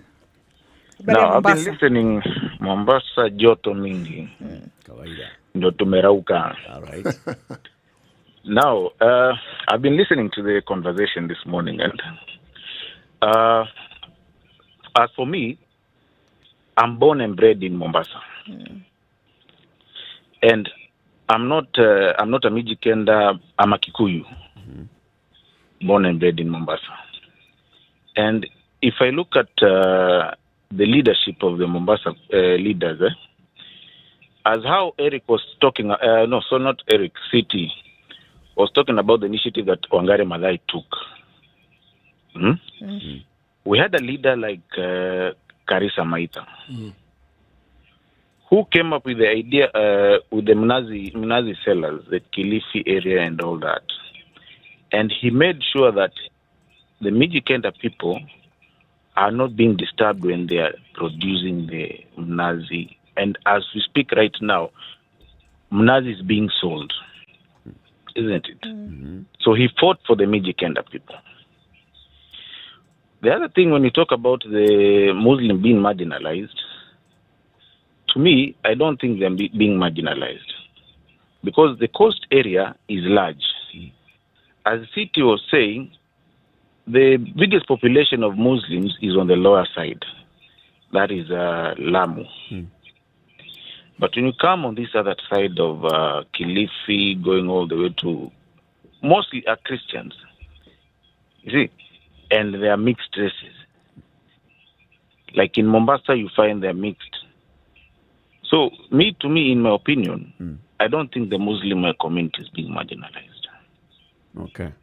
John, if I may ask, if we were to say they were marginalized, what would you need to see to indicate that they were marginalized? Because you've said, yes, they are not marginalized. So, what would happen for you to understand that they were marginalized? One, you see, when the mosques, we'd start fighting the mosques. The schools that they call the madrasas, we start saying that now, in the system that we're learning the kids are learning right now, the CIRE education is still there. So why should we bring another integrated system while the same students are studying IRE? And get, because now the same Islamic religion that we used to study way back still carried the same messages that the integrated schools are carrying. Okay. Let's hear from Samir also, who's calling in from Lamu, and then we'll get the responses from Nasra. Samir, good morning. Good morning. How are you? Salama kabisa. Yeah, I think, first of all, this is a great topic. Thank you so much. For me, what I have to say as somebody from the coast, especially coming from Lamu, which is kind of like the marginalized, is it's really hard for somebody to give specific marginalization of the present when you're talking about 100 years, because this is kind of accumulated. And I like what Cici said, that sometimes marginalization becomes the norm, but you don't even know the difference. So I'm not surprised that John can't see marginalization because it's become the norm. And what I say about the norm is that, for example, land in the coast.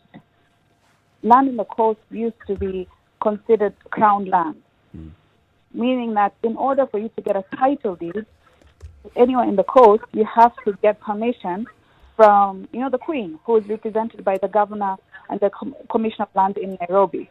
How is a pauper 100 years ago from the coast, let's say my grandmother, supposed to get title deed for her land? She couldn't.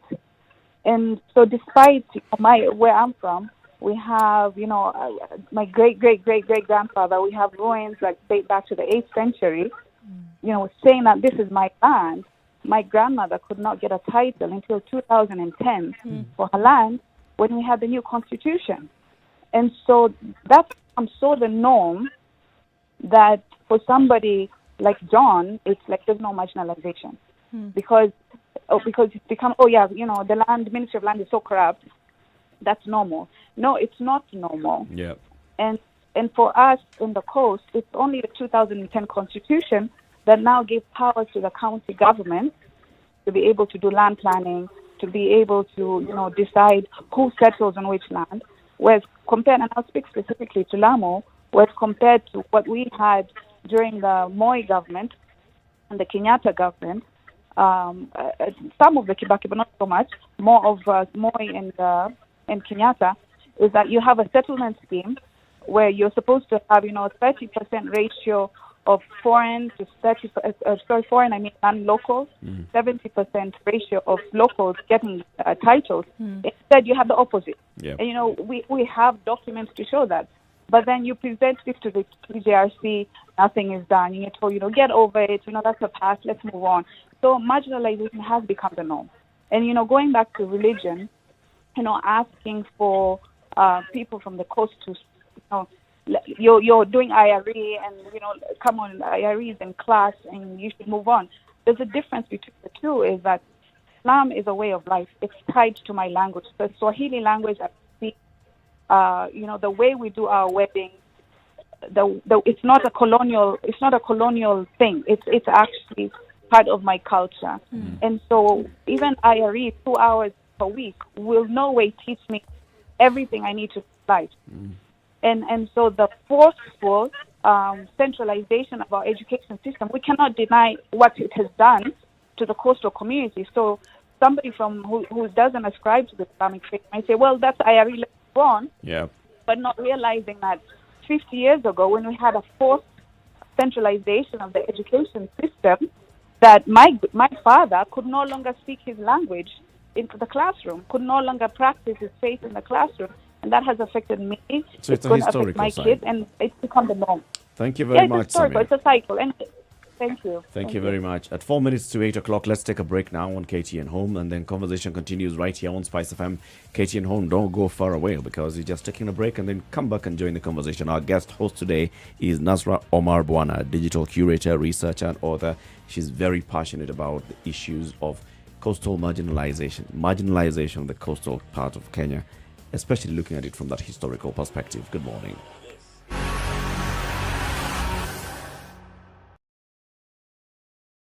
This is the Situation Room, the only way to start your day. Spice up your life. 3 minutes to 8 o'clock. We still have somebody else on the line. This is Hussein Mohammed from Isiolo. Hussein, good morning. Good morning. How's everybody? Good morning. Fine, thank you. I'm calling from Isiolo. Yes. I just wanted to say hi to Madam Nasra. I think her dad used to work with the Kenya Museum. I don't know whether the names are just similarity. Yes. Now, yeah, exactly. He was a very senior person in Kenya, in our museum, Kenya. Now, I wanted to say here is the issue of marginalization is so deep integrated in this country, and it was deliberately done by the leadership after we got independence. British played a role, Christianity played a role where they developed some other parts of the country, and they felt maybe Islamic religion was kind of religion which is, very strong culturally. By the way, Kenyans did not understand. I'm first a Muslim before even calling myself a Kenyan. You see, so that is very, very important. We must know how strong we are as far as our faith is concerned. So marginalization started, especially I'm from Isiolo, northern frontier districts, including Lamu by then. And the first president of this country, when he was putting the foundation of this country, I think the foundation was not put right. Because, for example, one thing, people were moved from a country to Lamu for settlement. Why not move people from Lamu or coast to a country where there were white settlers' farms which were being taken over by our government? So the issue of marginalization is so deep integrated, and up to now it's the leadership. I think as we go along for many years to come. Whose leadership, Hussein? Is it local leadership? Leadership is the leadership? Presidency. Okay. Those are the people who determine in Kenya what is supposed to be done, who is supposed to be marginalized. Imagine I'm a Somali and I was given a screening card, a red card. After having an ID, I was given a screening card to be screened whether I am a Kenyan citizen, Somali Kenyan citizen. You see? So the system is the one which is creating marginalization. Otherwise, we can live among other Kenyans, among other religions, in harmony, that everybody do what he does without infringing other people's rights. But it is the government. Thank you very much, leadership. Hussein. Thank you very much. Thank you very much. This conversation continues right here on Spice FM, on KTN Home and online. 0719 012 600. Disparities, marginalization of the Kenyan coast from a historical perspective. Our guest host is Nasra Omar Bwana. Good morning. It's 8 a.m.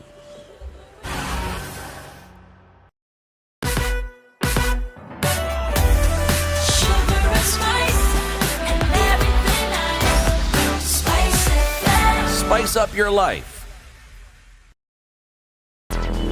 Traffic.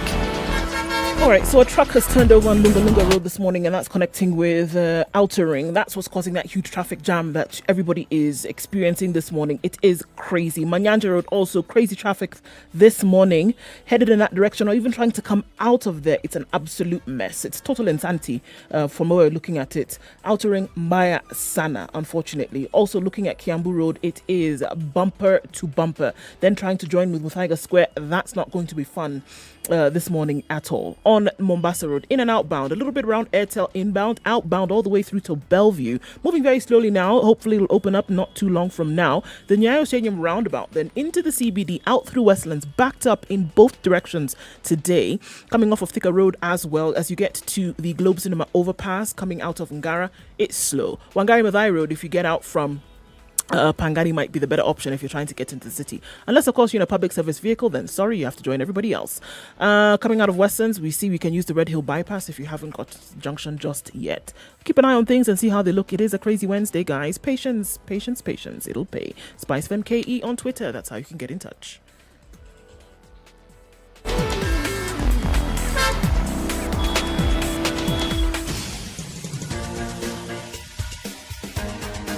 This is The Situation Room, the home of hard-hitting political commentary and penetrating insights about the state of the nation. This is a talk radio experience like no other. The Situation Room, a place for hard truths, debates, and elevated conversations. The Situation Room, witty, political, engaging, deep, controversial. In the room, we have C.T. Muga, researcher, academic, seasoned political observer, a fountain of wisdom in these politically uncertain times. Ndu Oko, Nigerian by birth, Kenyan by choice, communications expert, Pan-Africanist, a truth seeker and believer in people power, and Eric Latin, agent provocateur, the man in the chair, seasoned journalist, news hound, a man who believes in punching up, not down. This is The Situation Room, the only way to start your day. It's 2.5 minutes after 8 o'clock. This is Kenya's biggest conversation. It is The Situation Room. This is every weekday morning. You have C.T. Mugan, Duoko, Eric Latif. And our guest host today is Nasra Omar Bwana. She's a digital curator, researcher, and author. She runs a digital platform called Historia.com, and this is Historia, HIISTORIYA.com. It's a platform that takes the deep dive into the history of Kenya's coast, and the conversations that take place on that platform are many. It's about the disparities, marginalization of the Kenyan coast, looking at it historically, looking at the issues that keep cropping up, the issue of understanding the culture of the people, understanding that religion and culture for the coastal people are completely intertwined. It's the way of life. CT has raised the issue of leadership around the coast. And then what do the leaders do? Or what are the leaders sent to do by the people who elect them? Since independence, the people of the coast have been electing leaders just like the rest of the country. And those leaders go. And since independence, you've seen leaders from the coast also occupying senior positions in government. We even have right now, we have governors from the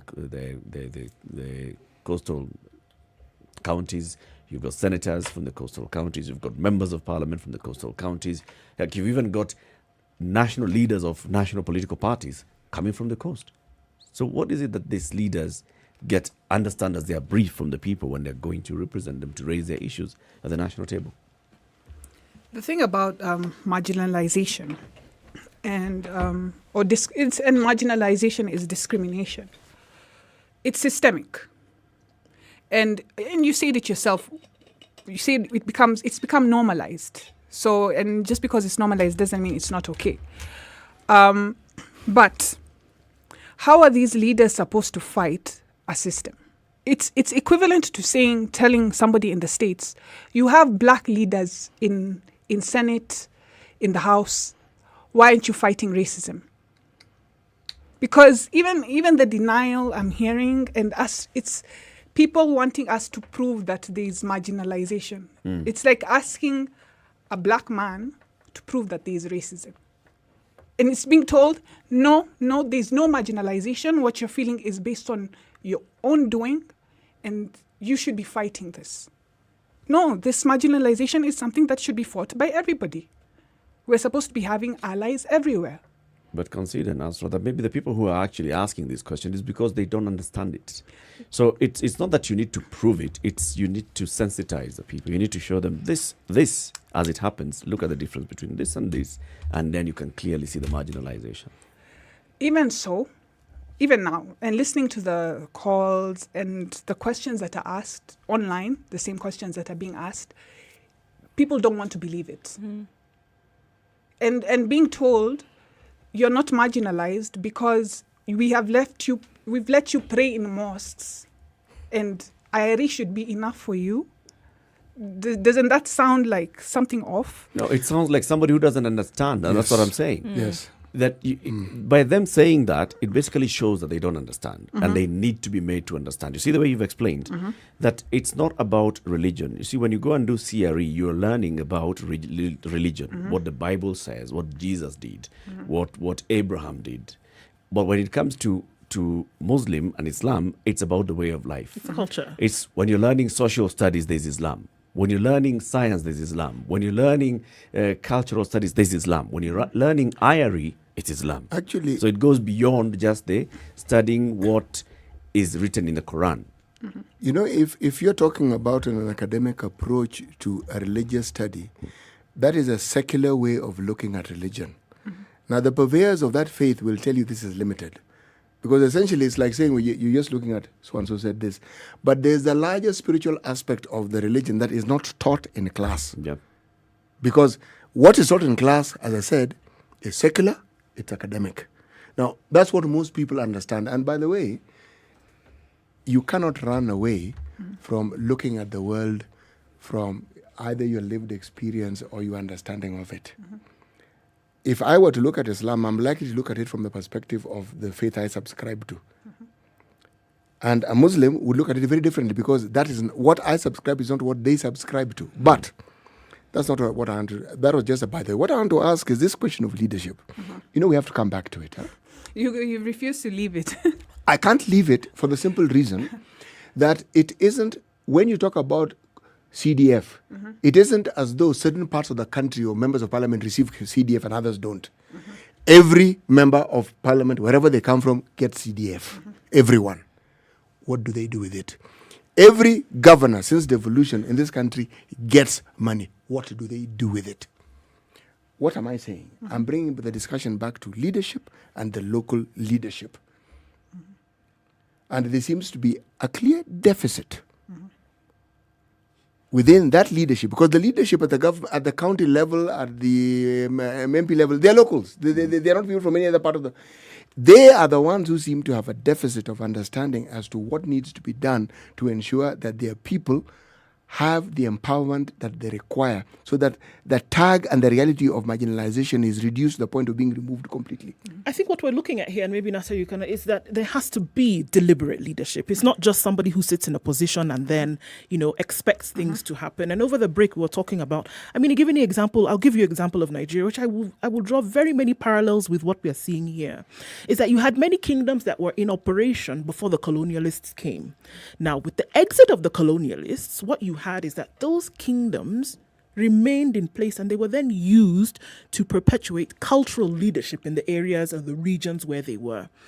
I'll give examples of the north. Emirs still exist to date. The Emir of Kano is still there. The Emir of Kaduna, Sokoto, Maiduguri, they are still there. Nothing happens in a locality without the Emir knowing what is going on. The Emir will now bring also their debates to the House of Representatives, to the Assembly of Senators, and we'll talk about what is going on in their locality. Deliberate. If there are no schools in the area, if there are no hospitals in the area, they are making a deliberate push, a deliberate attempt to make sure that they are included. And it's not just in the north, it happens in the south, in the Oba kingdoms, in the Obi kingdoms. The same thing happens because cultural leadership, realizing that its importance was not left behind when the colonialists left. So they understand that in as much as we are being governed by a federal system, the cultural aspect of life still makes and still plays a major role in how people will be led or taken care of. But I insist that those who sit in those positions that were invited in have to stand up, have to sit up and make an attempt. Because we can complain about this thing for very, very long. But we have leaders in positions who can do something about it. But then we also have to look at the fact that the talk of marginalization also perpetuates somebody's position. It would be a great thing to get rid of, but there are also people who continue to ride on it and say, I will be the one who will make sure that this disenfranchisement will end. So I think that plays a major role in how this is done. The thing is, when you talk about marginalization, it's not just one religious, which is the main thing is in terms of social amenities, schools, education, school is education, healthcare, access to the government, if you want just government services and things like that. When you're in a space, and now this is not just faced by the Muslim majority areas, everywhere. In a place like the coast, you have limited access to good schools. You have limited access to good healthcare. So to have a good leader, they need to be, you can't expect somebody who've just finished class 8 to debate with somebody who has finished university, to champion their rights. There's a way I can express myself now. If I came here without educational background, you'd be talking to me very differently. So now this society, this region, has very limited resources. That's right. Are you suggesting that we would have marginalized you? Yes. Vehemently, yes. And actually I face it. I walk into an office and people think you're stupid. When you have a scarf on your head, you don't know how to think. And then when you talk, they say, oh, you're very smart for a Swahili. You speak good English. What does that mean? So that there are not many of you. Exactly. So we're pushing for, there are not many because of the marginalization.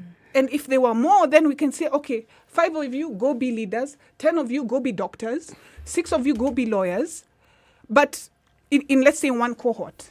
But we are having very few people making it out, and we still want them to be the doctors, to be the lawyers, and to fight for the people.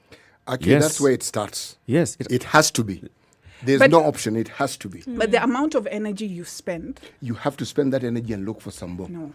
The only way you're going to increase the number of the cohorts, the size of the cohort coming out in the future is for those that have actually graduated, taking advantage and going there and pushing.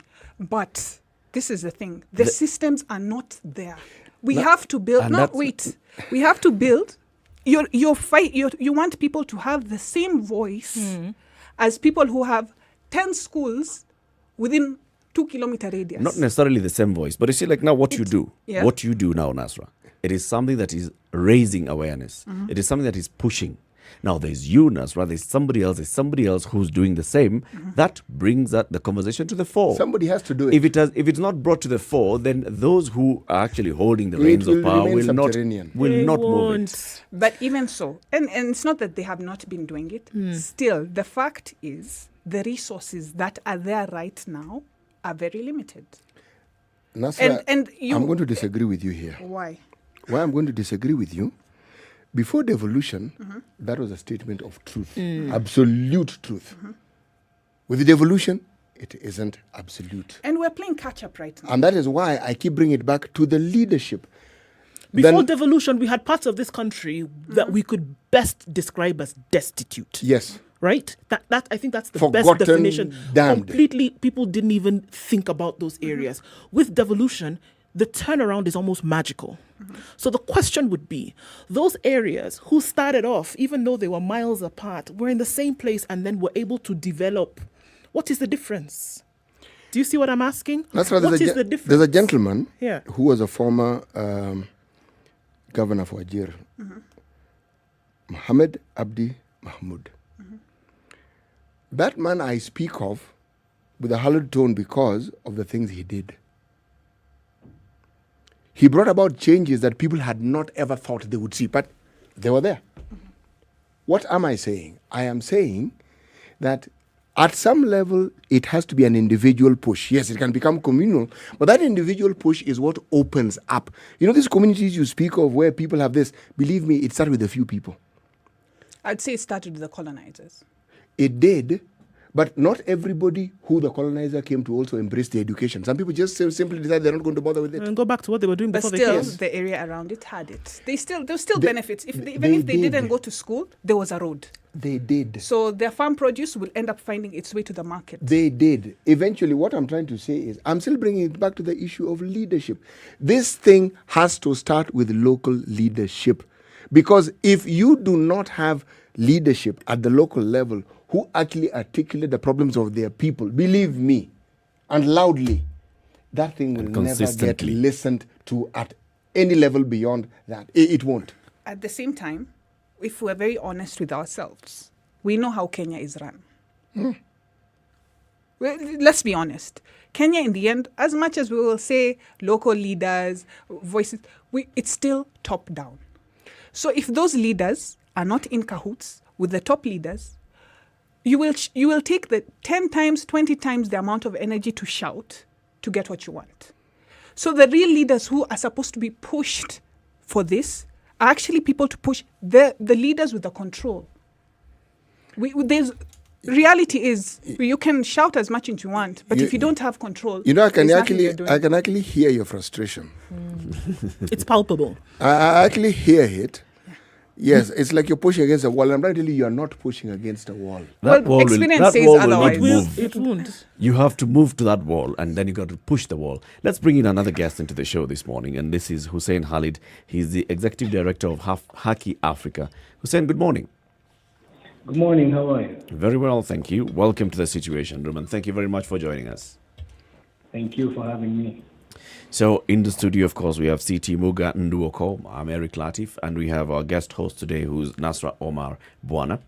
We are talking about marginalization and disparities in the coast. And you've heard what CT has basically asked this question or gone back to this point like a broken record. Leadership. So let's just start with you at that point, Hussein.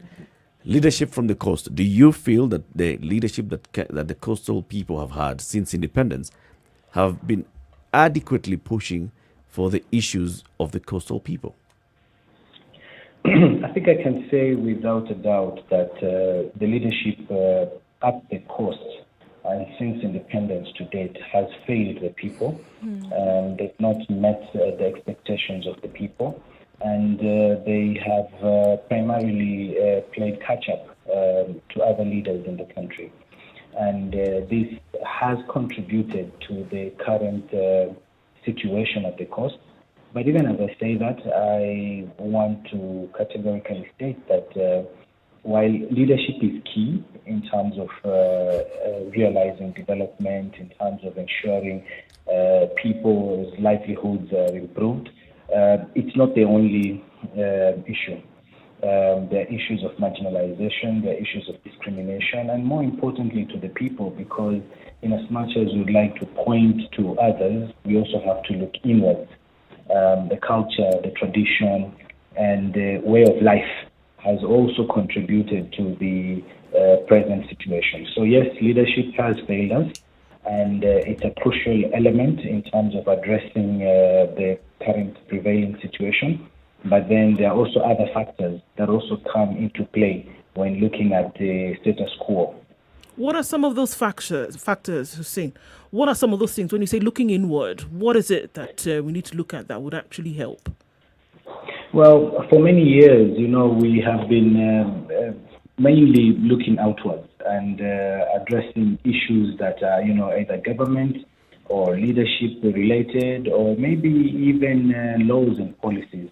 But then very recently, I think in the last decade or so, we've started looking inwards, looking at ourselves. How are we contributing to the current situation? For example, when our youth refuse to do manual labor, classical vijana, and saying, no, me, I want a job in an office, I want to work in an institution or something like that. We don't feel like we can go to the market and buy tomatoes and onions and then go to the streets and sell. Every community you'll find this. So for many years, we have felt our culture has been like that's work for certain types of people. And we as a community do not do such manual labor. And this is something we've been working on in the last decade or so to try and change that, to let people know that actually you can make a living and you can actually make it in life by also doing some of this other manual labor related work. So that's one thing. The other thing is the issue of education. We have been overemphasizing one type of education as opposed to the secular education, and we have in a way neglected the secular education. So what religious leaders have also been doing in the last decade or so is to let the people know that secular education is still part of religious education. The religion, particularly at the coast and northeastern, Islam is the dominant religion. And they've been trying to let the people know that the religion itself emphasizes, and it says you have to go as far as, those days China was like the furthest place, as far as China in search of education. And this education is not only religious education. If you study medicine, if you study engineering, if you study law and all that, that's part of developing yourself, it's part of education. So we've been trying to emphasize this, and the people are beginning to change that. And the third element is the women. I think for many years we've kept our women to the peripheries. We've not brought them into the mainstream development agenda. So as a fact, almost more than 50% of our population have been neglected, have been isolated. So in the last couple of years, ladies like Nasra and others have been coming out as good examples for other women from the region to follow. We now have lawyers, we have doctors, we have engineers who are ladies, and we're encouraging this. We are asking our women to come out, and we are asking men and society in general to stop being patriarchal, to allow women to play their meaningful role, to participate in development agenda. So I think these are some of the inward-looking issues that we've been trying to work on, and I think in the last decade or so, we've seen improvements in this regard. Let me ask this question. I like what you've said. It sounds really nice. Now, tell me about the actual results that have emanated from the push that you and your organization have had in the time that you've been working, with live examples of this is what we've had, representation has increased, education of the girl child has increased, that sort of data. Okay, so it's not just me and Haki Africa, but it's some sort of an awakening that we are trying to encourage within the coastal region. And believe me when I say this, in the next 5 to 10 years, the coast region will be, a region to reckon with in the country.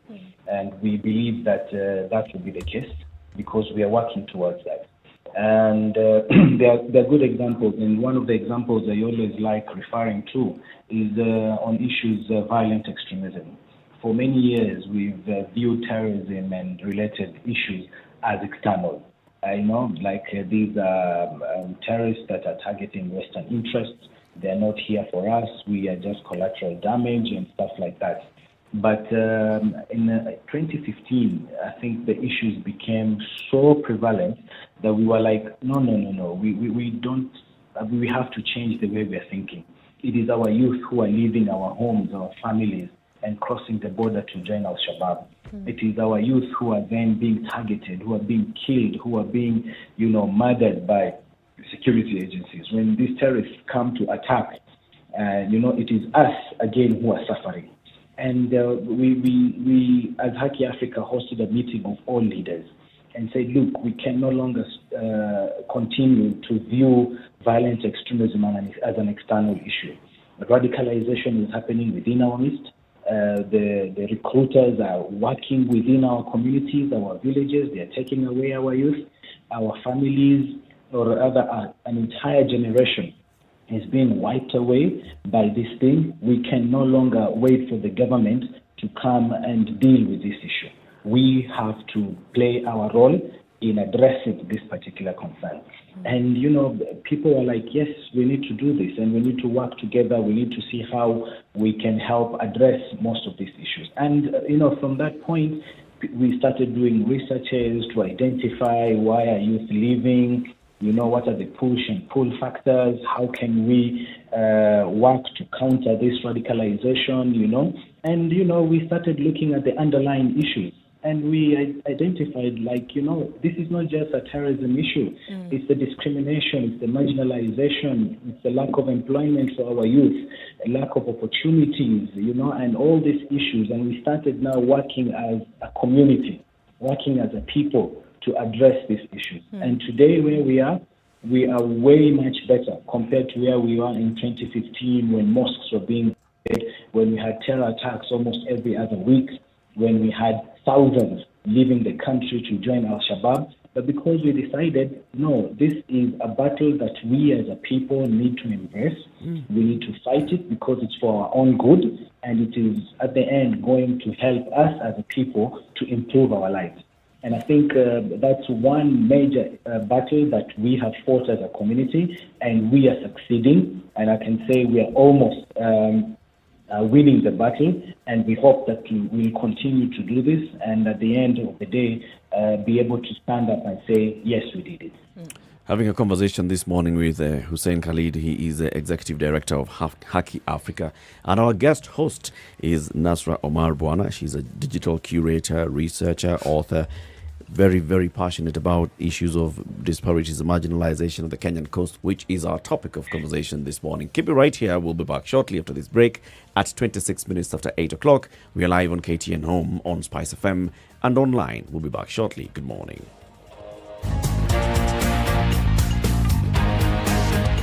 This is the Situation Room, the only way to start your day. Spice up your life. Have you seen them? Am I live? Yes, it's a very nice outfit, I must say. Good Thank job. you. Asante sana. The compliment is well received. Good morning and thank you. Evan Nosingishi was asking me what channel is SpiceFM. 96.7. Tell them that, right? Yes, now they know. Thank you. It's a pleasure to be here. Pleasure to have you. What a beautiful studio, my friend. I've been to other radio stations, but I've never seen anything like this. Thank you, and it's very nice to be in a modern studio. Absolutely brilliant. And I have to say, it's a very cool ambiance here in your radio room. Just for our listeners, I think it is below zero in this room here. Very Swiss temperatures. Japan biotechnology, yes! Hey, Samuel, are you into business now? What are you importing from Japan? Knowledge! I'm going to study biotechnology in the best university in Japan. I applied and ta-da! Japan? Yes! You will have to first learn Japanese. No, my friend. They have more than 850 courses that are provided in English and very affordable. Hey, how do I apply? Kuja Osome Japan. Study in Japan Global Network Project brings you an opportunity to study in Japan. Log on to www.studyinjapan-africa.com and apply to study in Japan with over 100 universities providing cutting-edge science and technology courses including the field of robotics, artificial intelligence, AI, environmental studies, information technology, and many more. Not only postgraduate but undergraduate level is also covered. Mention our course, you will not fail to get it. Visit our website today on www.studyinjapan-africa.com. It's mostly sunny in Nairobi this morning at 18. We'll look at highs of 28 today. Sunny conditions in Nyeri, 16 degrees, going highs of 26. It's mostly cloudy in Nakuru at 17. Highs of 28 and lows of 16. 13 will be the low recorded in Eldoret today. It's mostly sunny at 19, going to highs of 26. 30 will be the high in Kisumu. It's mostly cloudy at 24. It's also mostly cloudy in Kakamega at 24, going to highs of 30. 32 will be the highs in Mombasa today. It's mostly sunny at 27. It's also sunny at 27 in Malindi, highs of 31 and lows of 27. Mostly sunny conditions in Kampala at 21, highs of 28 and lows of 20.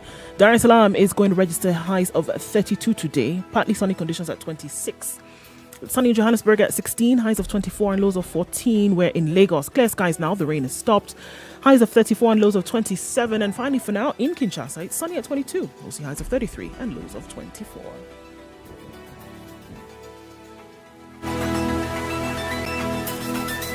Spice FM. Spice up your life. Traffic. Still crazy in Donholm this morning. Jogo Road, Manyanja Road, the area, heavy traffic. So we know that at Lunga Lunga, there was a truck that overturned. They're still trying to get that out of the way. And now everywhere is feeling the effects of this fever. So from Jogo Road, Manyanja Road, Donholm Roundabout, it's an absolute mess outbound. It's also affecting inbound traffic, guys. So if you're wondering what's going on, that is it. It's very, very busy this morning. Bumper to bumper in some places. Kangunda Road to Outer Ring and stretching towards Pipeline is jam. So this is what we see as a result of that. Coming off of Thika Road, going into the CBD is also quite slow. Right around Ngara, you can decide to veer off and go towards Wangari Maathai Road, or stick to it and stay in a little bit of traffic as you get into the CBD via the Global Cinema overpass. So it's crazy, guys. Mombasa Road also moving quite slowly as you get to Hulu Highway, right around the roundabout at Nyayo Stadium. So we're still egging along, slowly. We'll get there eventually. Keep safe while you do. Talk to us if you need to. SpiceFM KE on Twitter. Text 40127.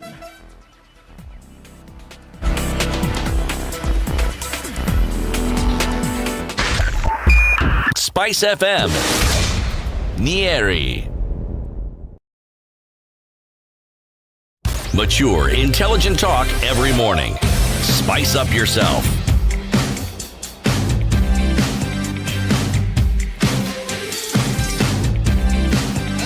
Mornings done right. 94.4. On SpiceFM, on KTN Home, and we're online. We live stream the show on YouTube, on Facebook, on Twitter. Any of those platforms, just go for SpiceFM KE, or also you can go to our website www.spicefm.co.ke. In the room, CT Muga, Nduoko, Eric Latif. Our guest host today for 3 hours is Nasra Omar Bwana, digital curator, researcher, author, passionate about the people of the coast and talking against marginalization. And joining us on the line is Hussein Khalid. He is the executive director of Haki Africa. As we were going to the break, Hussein, you were talking about the work that you've done. You said in the last 10 years you've been looking inward and seeing what is it that we as local leadership can do to start addressing the things that can be done locally. Now, the question that I have for you is, have you seen some difference in terms of the way that the national leadership is relating with you in the local leadership?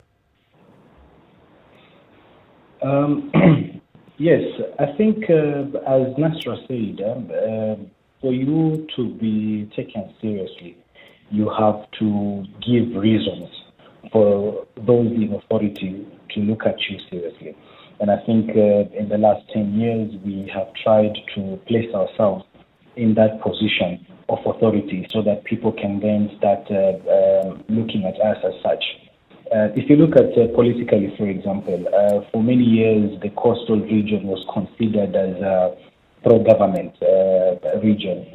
If you look at the elections in 92, in 97, the Moi era, and then in early 2000s and the like. So we started doing political education so that the people can understand what is happening, so that the people can then relate their issues with politics, because governance plays a major role in people's livelihoods, how resources are devolved to the ground, how government projects are supported within the regions. All these are key.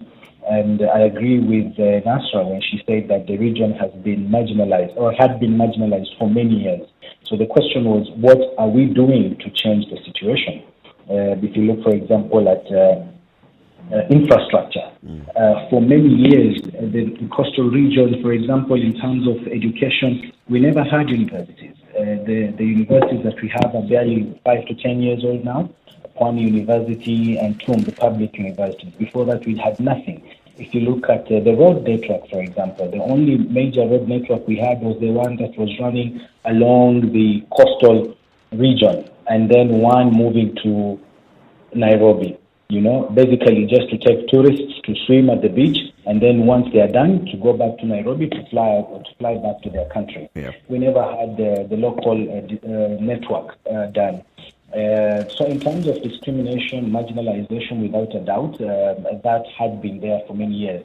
And now we started thinking, how do we place ourselves in those situations? So we started telling government, if you don't address our issues, if you don't treat us the way other regions are treated, then we are not going to vote for you. And slowly the region became an opposition region as it stands presently. And now we're seeing people, looking at ways of coming back to us. And then the other issue we also did politically was to do a lot of political education to urge the people to go out and register as voters, because numbers matter. If you don't have numbers, then it makes no difference. So we started telling people you have to register to vote so that the region can be viewed as a healthy region in terms of votes, so that people can take us seriously. That's why today you see politicians justly, you have Ruto, you have Raila visiting the region, and they're all trying to catch the attention of the people there. So these are some of the things we've done politically in terms of addressing the leadership so that we can be taken seriously. Economically, we've also had issues that were at play within the coastal region. The port issue, I think last year, Haki Africa and Fast Action were at the forefront of agitating for the abolition of the monopoly of SGR. If you recall, we had the Black Monday protests, where every Monday we were in the streets demanding that the monopoly be scrapped off. This was something, that was basically killing the entire economy for the belt from Coast to Ukambani, by government trying to force everyone to use SGR. I mean, it's unheard of, even in the most developed countries with the best railway system. People still use trucks, people use still roads to transport goods. It was just unimaginable to imagine, everyone to be laid off. So we agitated for the rights of the economic rights of the coastal people. We have begun addressing issues in the tourism sector.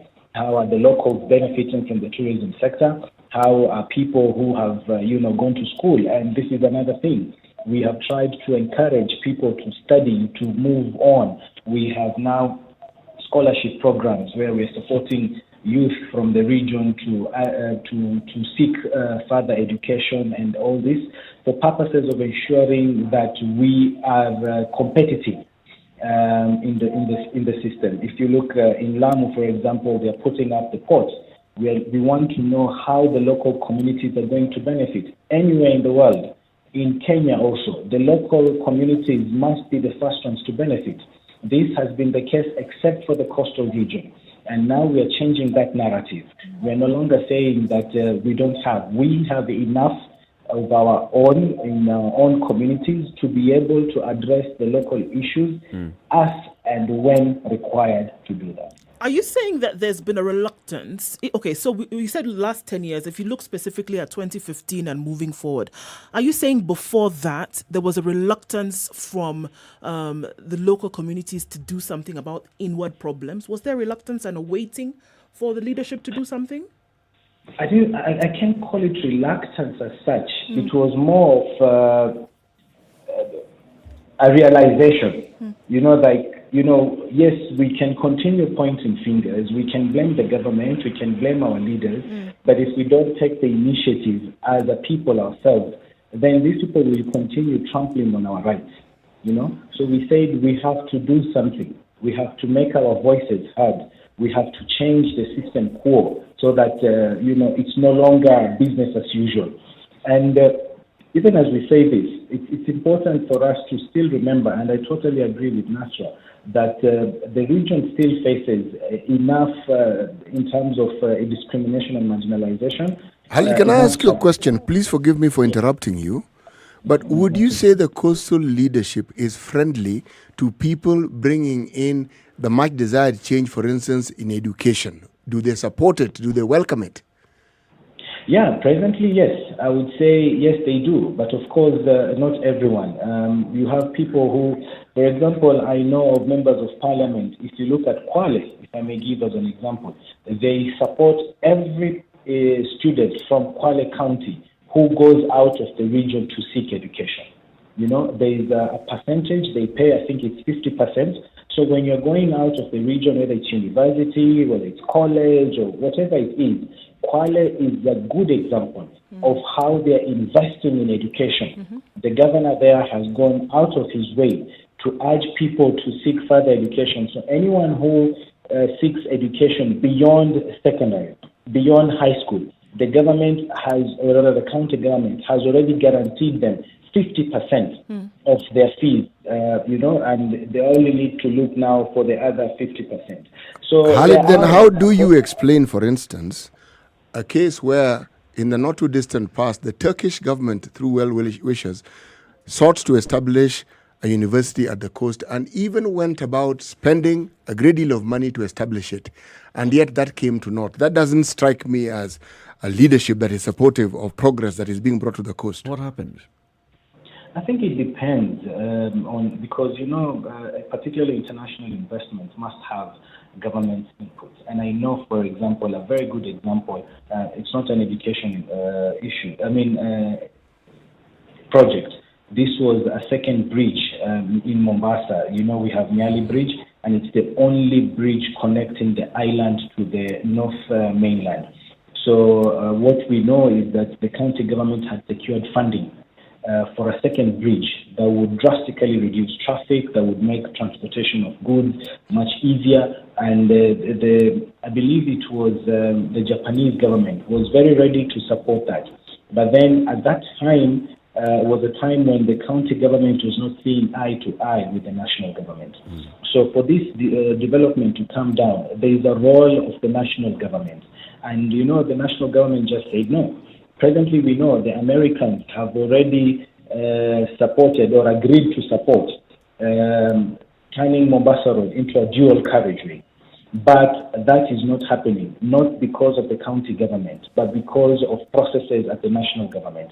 The same, even in education, that devolution has only devolved the ECD, in as much as a county government, you may want to support some of these projects, there's also the role the national government plays in stifling some of these projects. So I would say, yes, education is definitely a challenge, particularly at the coast. And this is not just in terms of the national or county government, but even for the local communities.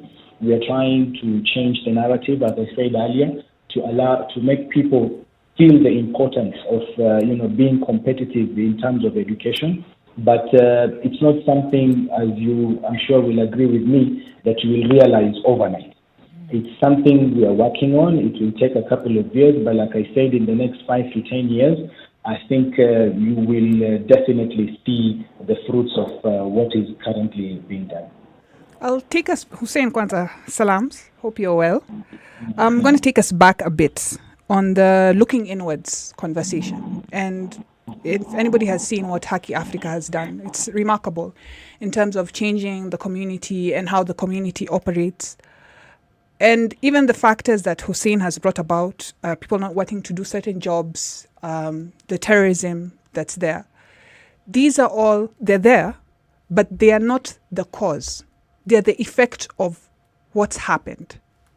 We are being told not to go back and look at what's happened in the past and deal with the situation right now, but we know that history repeats itself. So what we do at Historia, and also we're being told not to go back and look at how things happened, because we want to be able to say, don't do, this is what is happening now, and when it starts happening again, we stop it. For example, the port. If everybody was educated in the coast, if everybody is working, the port is the lifeline right now of Mombasa specifically. But the same problem that the cause of what happened, broken systems, left the coast to what it is. The youth have fallen into drugs. If they're not in drugs, some of them are in violent extremism.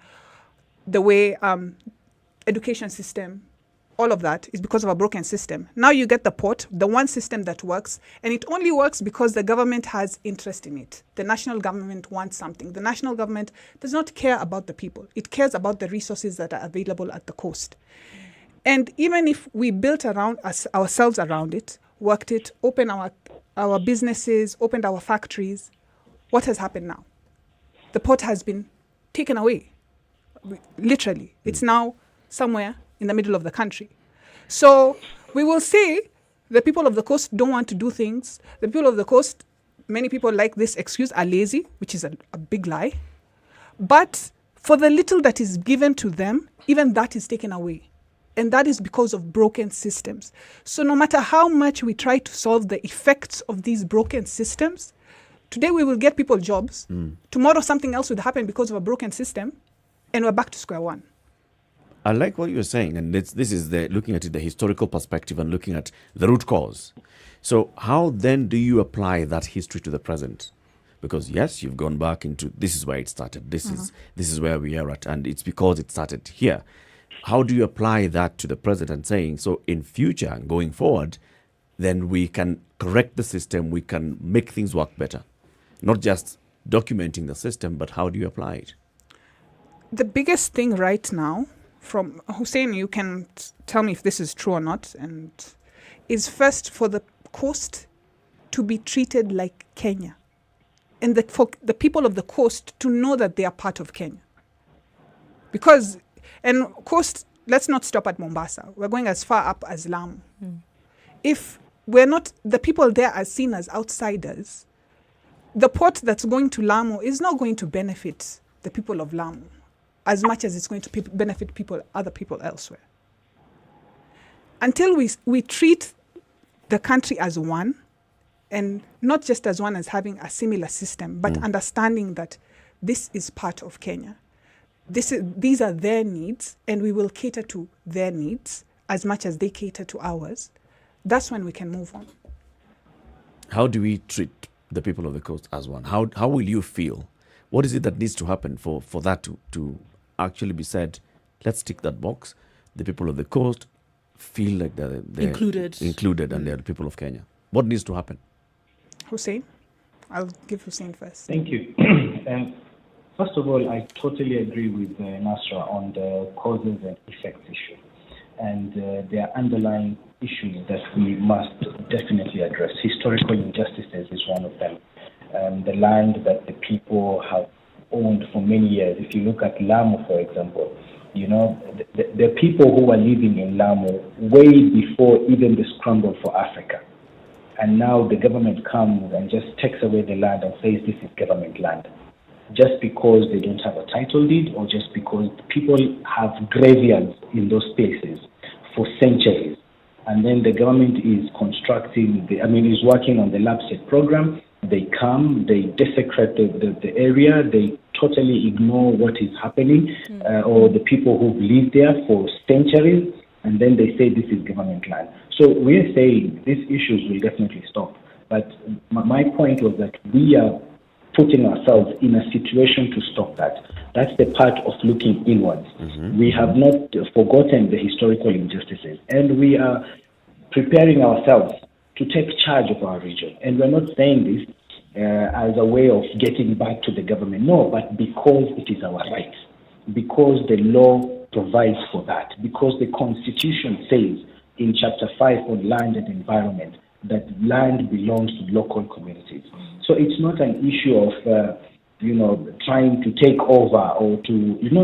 It's basically saying, in Central, coffee, tea, and everything is run by the locals. If you go to Turkana, tallow oil and everything, whatever they're doing, the investment is first considering the local communities. If anywhere in the country you go to, the local communities are the first beneficiaries, except when it comes to cost. If you look at the issue of land, for example, in settlement schemes, only at the cost is it provided that 60% land goes to the locals and 40% will go to people from outside. This practice is not anywhere else in the country. You have a region where 100% are local communities. So where do you take the 40%? If you look at the national parks that are being run, Masai Mara or Narok is one of the richest counties because they make money out of the Masai Mara National Park. We have the same national parks, the Savo East, Savo West, but the proceeds are 100% taken by KWS. So why are there discriminatory practices? Why are these laws applied selectively when it comes to the coastal region? These are questions we are asking, and we could go out there as Nasra, as Hussein and others, but if it's just the two of us, then it becomes easy for the government to, get back at us. That's why we're saying, yes, we are following up on these issues, historical injustices, but we are creating awareness. We are, educating the people so that they also understand what is happening. Because 1 and 1 is no longer 2 1. That's a 2. So the more we empower our people, the more we let them know that these issues are happening, the better we can stand up for our rights. And in terms of answering your question, so how do we move forward? First of all, like I said, let's prepare ourselves to be able to take up those opportunities when they do come up. The port, for example, it's completely, gone. It's true, But then when we want to say it will be back here, because, the present government will not be in power forever. We never know who is going to come back next. Because the system just doesn't work. Uganda has said it doesn't work. You want to forcefully ask them to transport their goods to Nairobi through the train, and for them it doesn't make sense to come all halfway and then having to change again to move to a different system. So there is a likelihood moving forward that this will change. They've already taken away the ports, because they merged Kenya Railways and Kenya Ports, because they know the railways cannot pay the debts. KPA is one of the best performing parastatals in Kenya. Last year, I think they made around 3 billion or something like that. So Khalid, they will never tell you how much KPA actually makes. Exactly. But because they cannot pay the Chinese SGR debt, they decide to merge these parastatals. Which means now the money that would have been used for CSR, maybe to promote development at the coast, maybe to even improve the port itself, so that it can better provide services. That money is now going to service the Chinese loan, because now this is one entity. When we were told that the Chinese, or rather Kenya, has given out the port as the collateral, it didn't mean they will literally come as Chinese and take over the port. This is exactly what they meant. So now everything, all the proceeds, all the profits from the port are now channeled towards servicing the Chinese debt. But Khalid, if I may interject, it's a narrative that is being propagated. I personally don't have facts to support it. Maybe you do. But the dominant narrative that I find is disturbing is that people at the coast are not able to do these things. A dominant narrative. Now, it actually falls in the realm of what you call a dominant fiction, because it is not true. Stereotypes. Yes, it's fiction. But Haki Africa and other organizations, how do you fight this? Because why am I asking?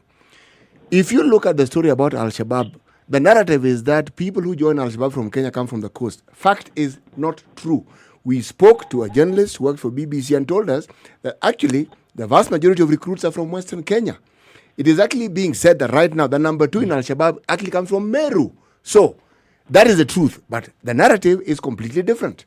How do you change this narrative? How do you get people to actually understand that they are just as capable of doing what everyone else around the country is doing? Yeah, stereotypes. Nasra has,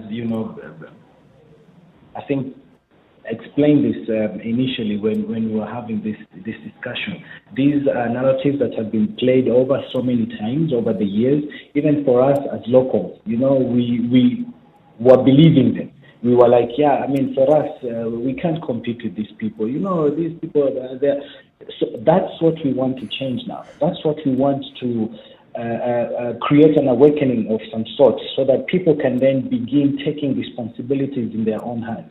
And like I said, it's not something we can realize today and tomorrow. We want the Masters, we want the Khalids and others to be out there. Today we are discussing here. And normally in such programs, you would have no local speaking to these issues. But we are very lucky today. We have a historian, we have an academician or more to say. And she is speaking about this. And more so a lady, basically communicating that, we are here. And we have to change that narrative. And that's one of the inward looking, because before we even go out to convince people that this is not true, we have to believe it ourselves.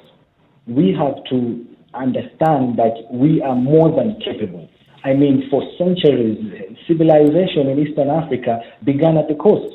So it is not true that we are not capable. We basically, it started from the coast, moving inwards. So how then is it that we are now considered the ones who are behind? So these are all narratives that we need to change. They're stereotypes.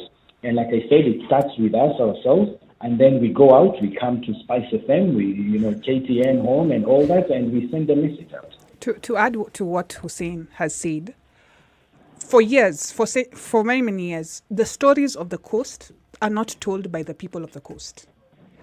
People speak of the coast. Oh, unajua watu wa Lamu, this is what they do. Recently, there was an article on a certain newspaper saying how we have 120 deaths, stillborns. Exactly. Who is writing these? Like, if people are speaking for you, they don't even know who you are. This is how we end up getting these funny stories, funny stereotypes being propagated for years. But the story was written by somebody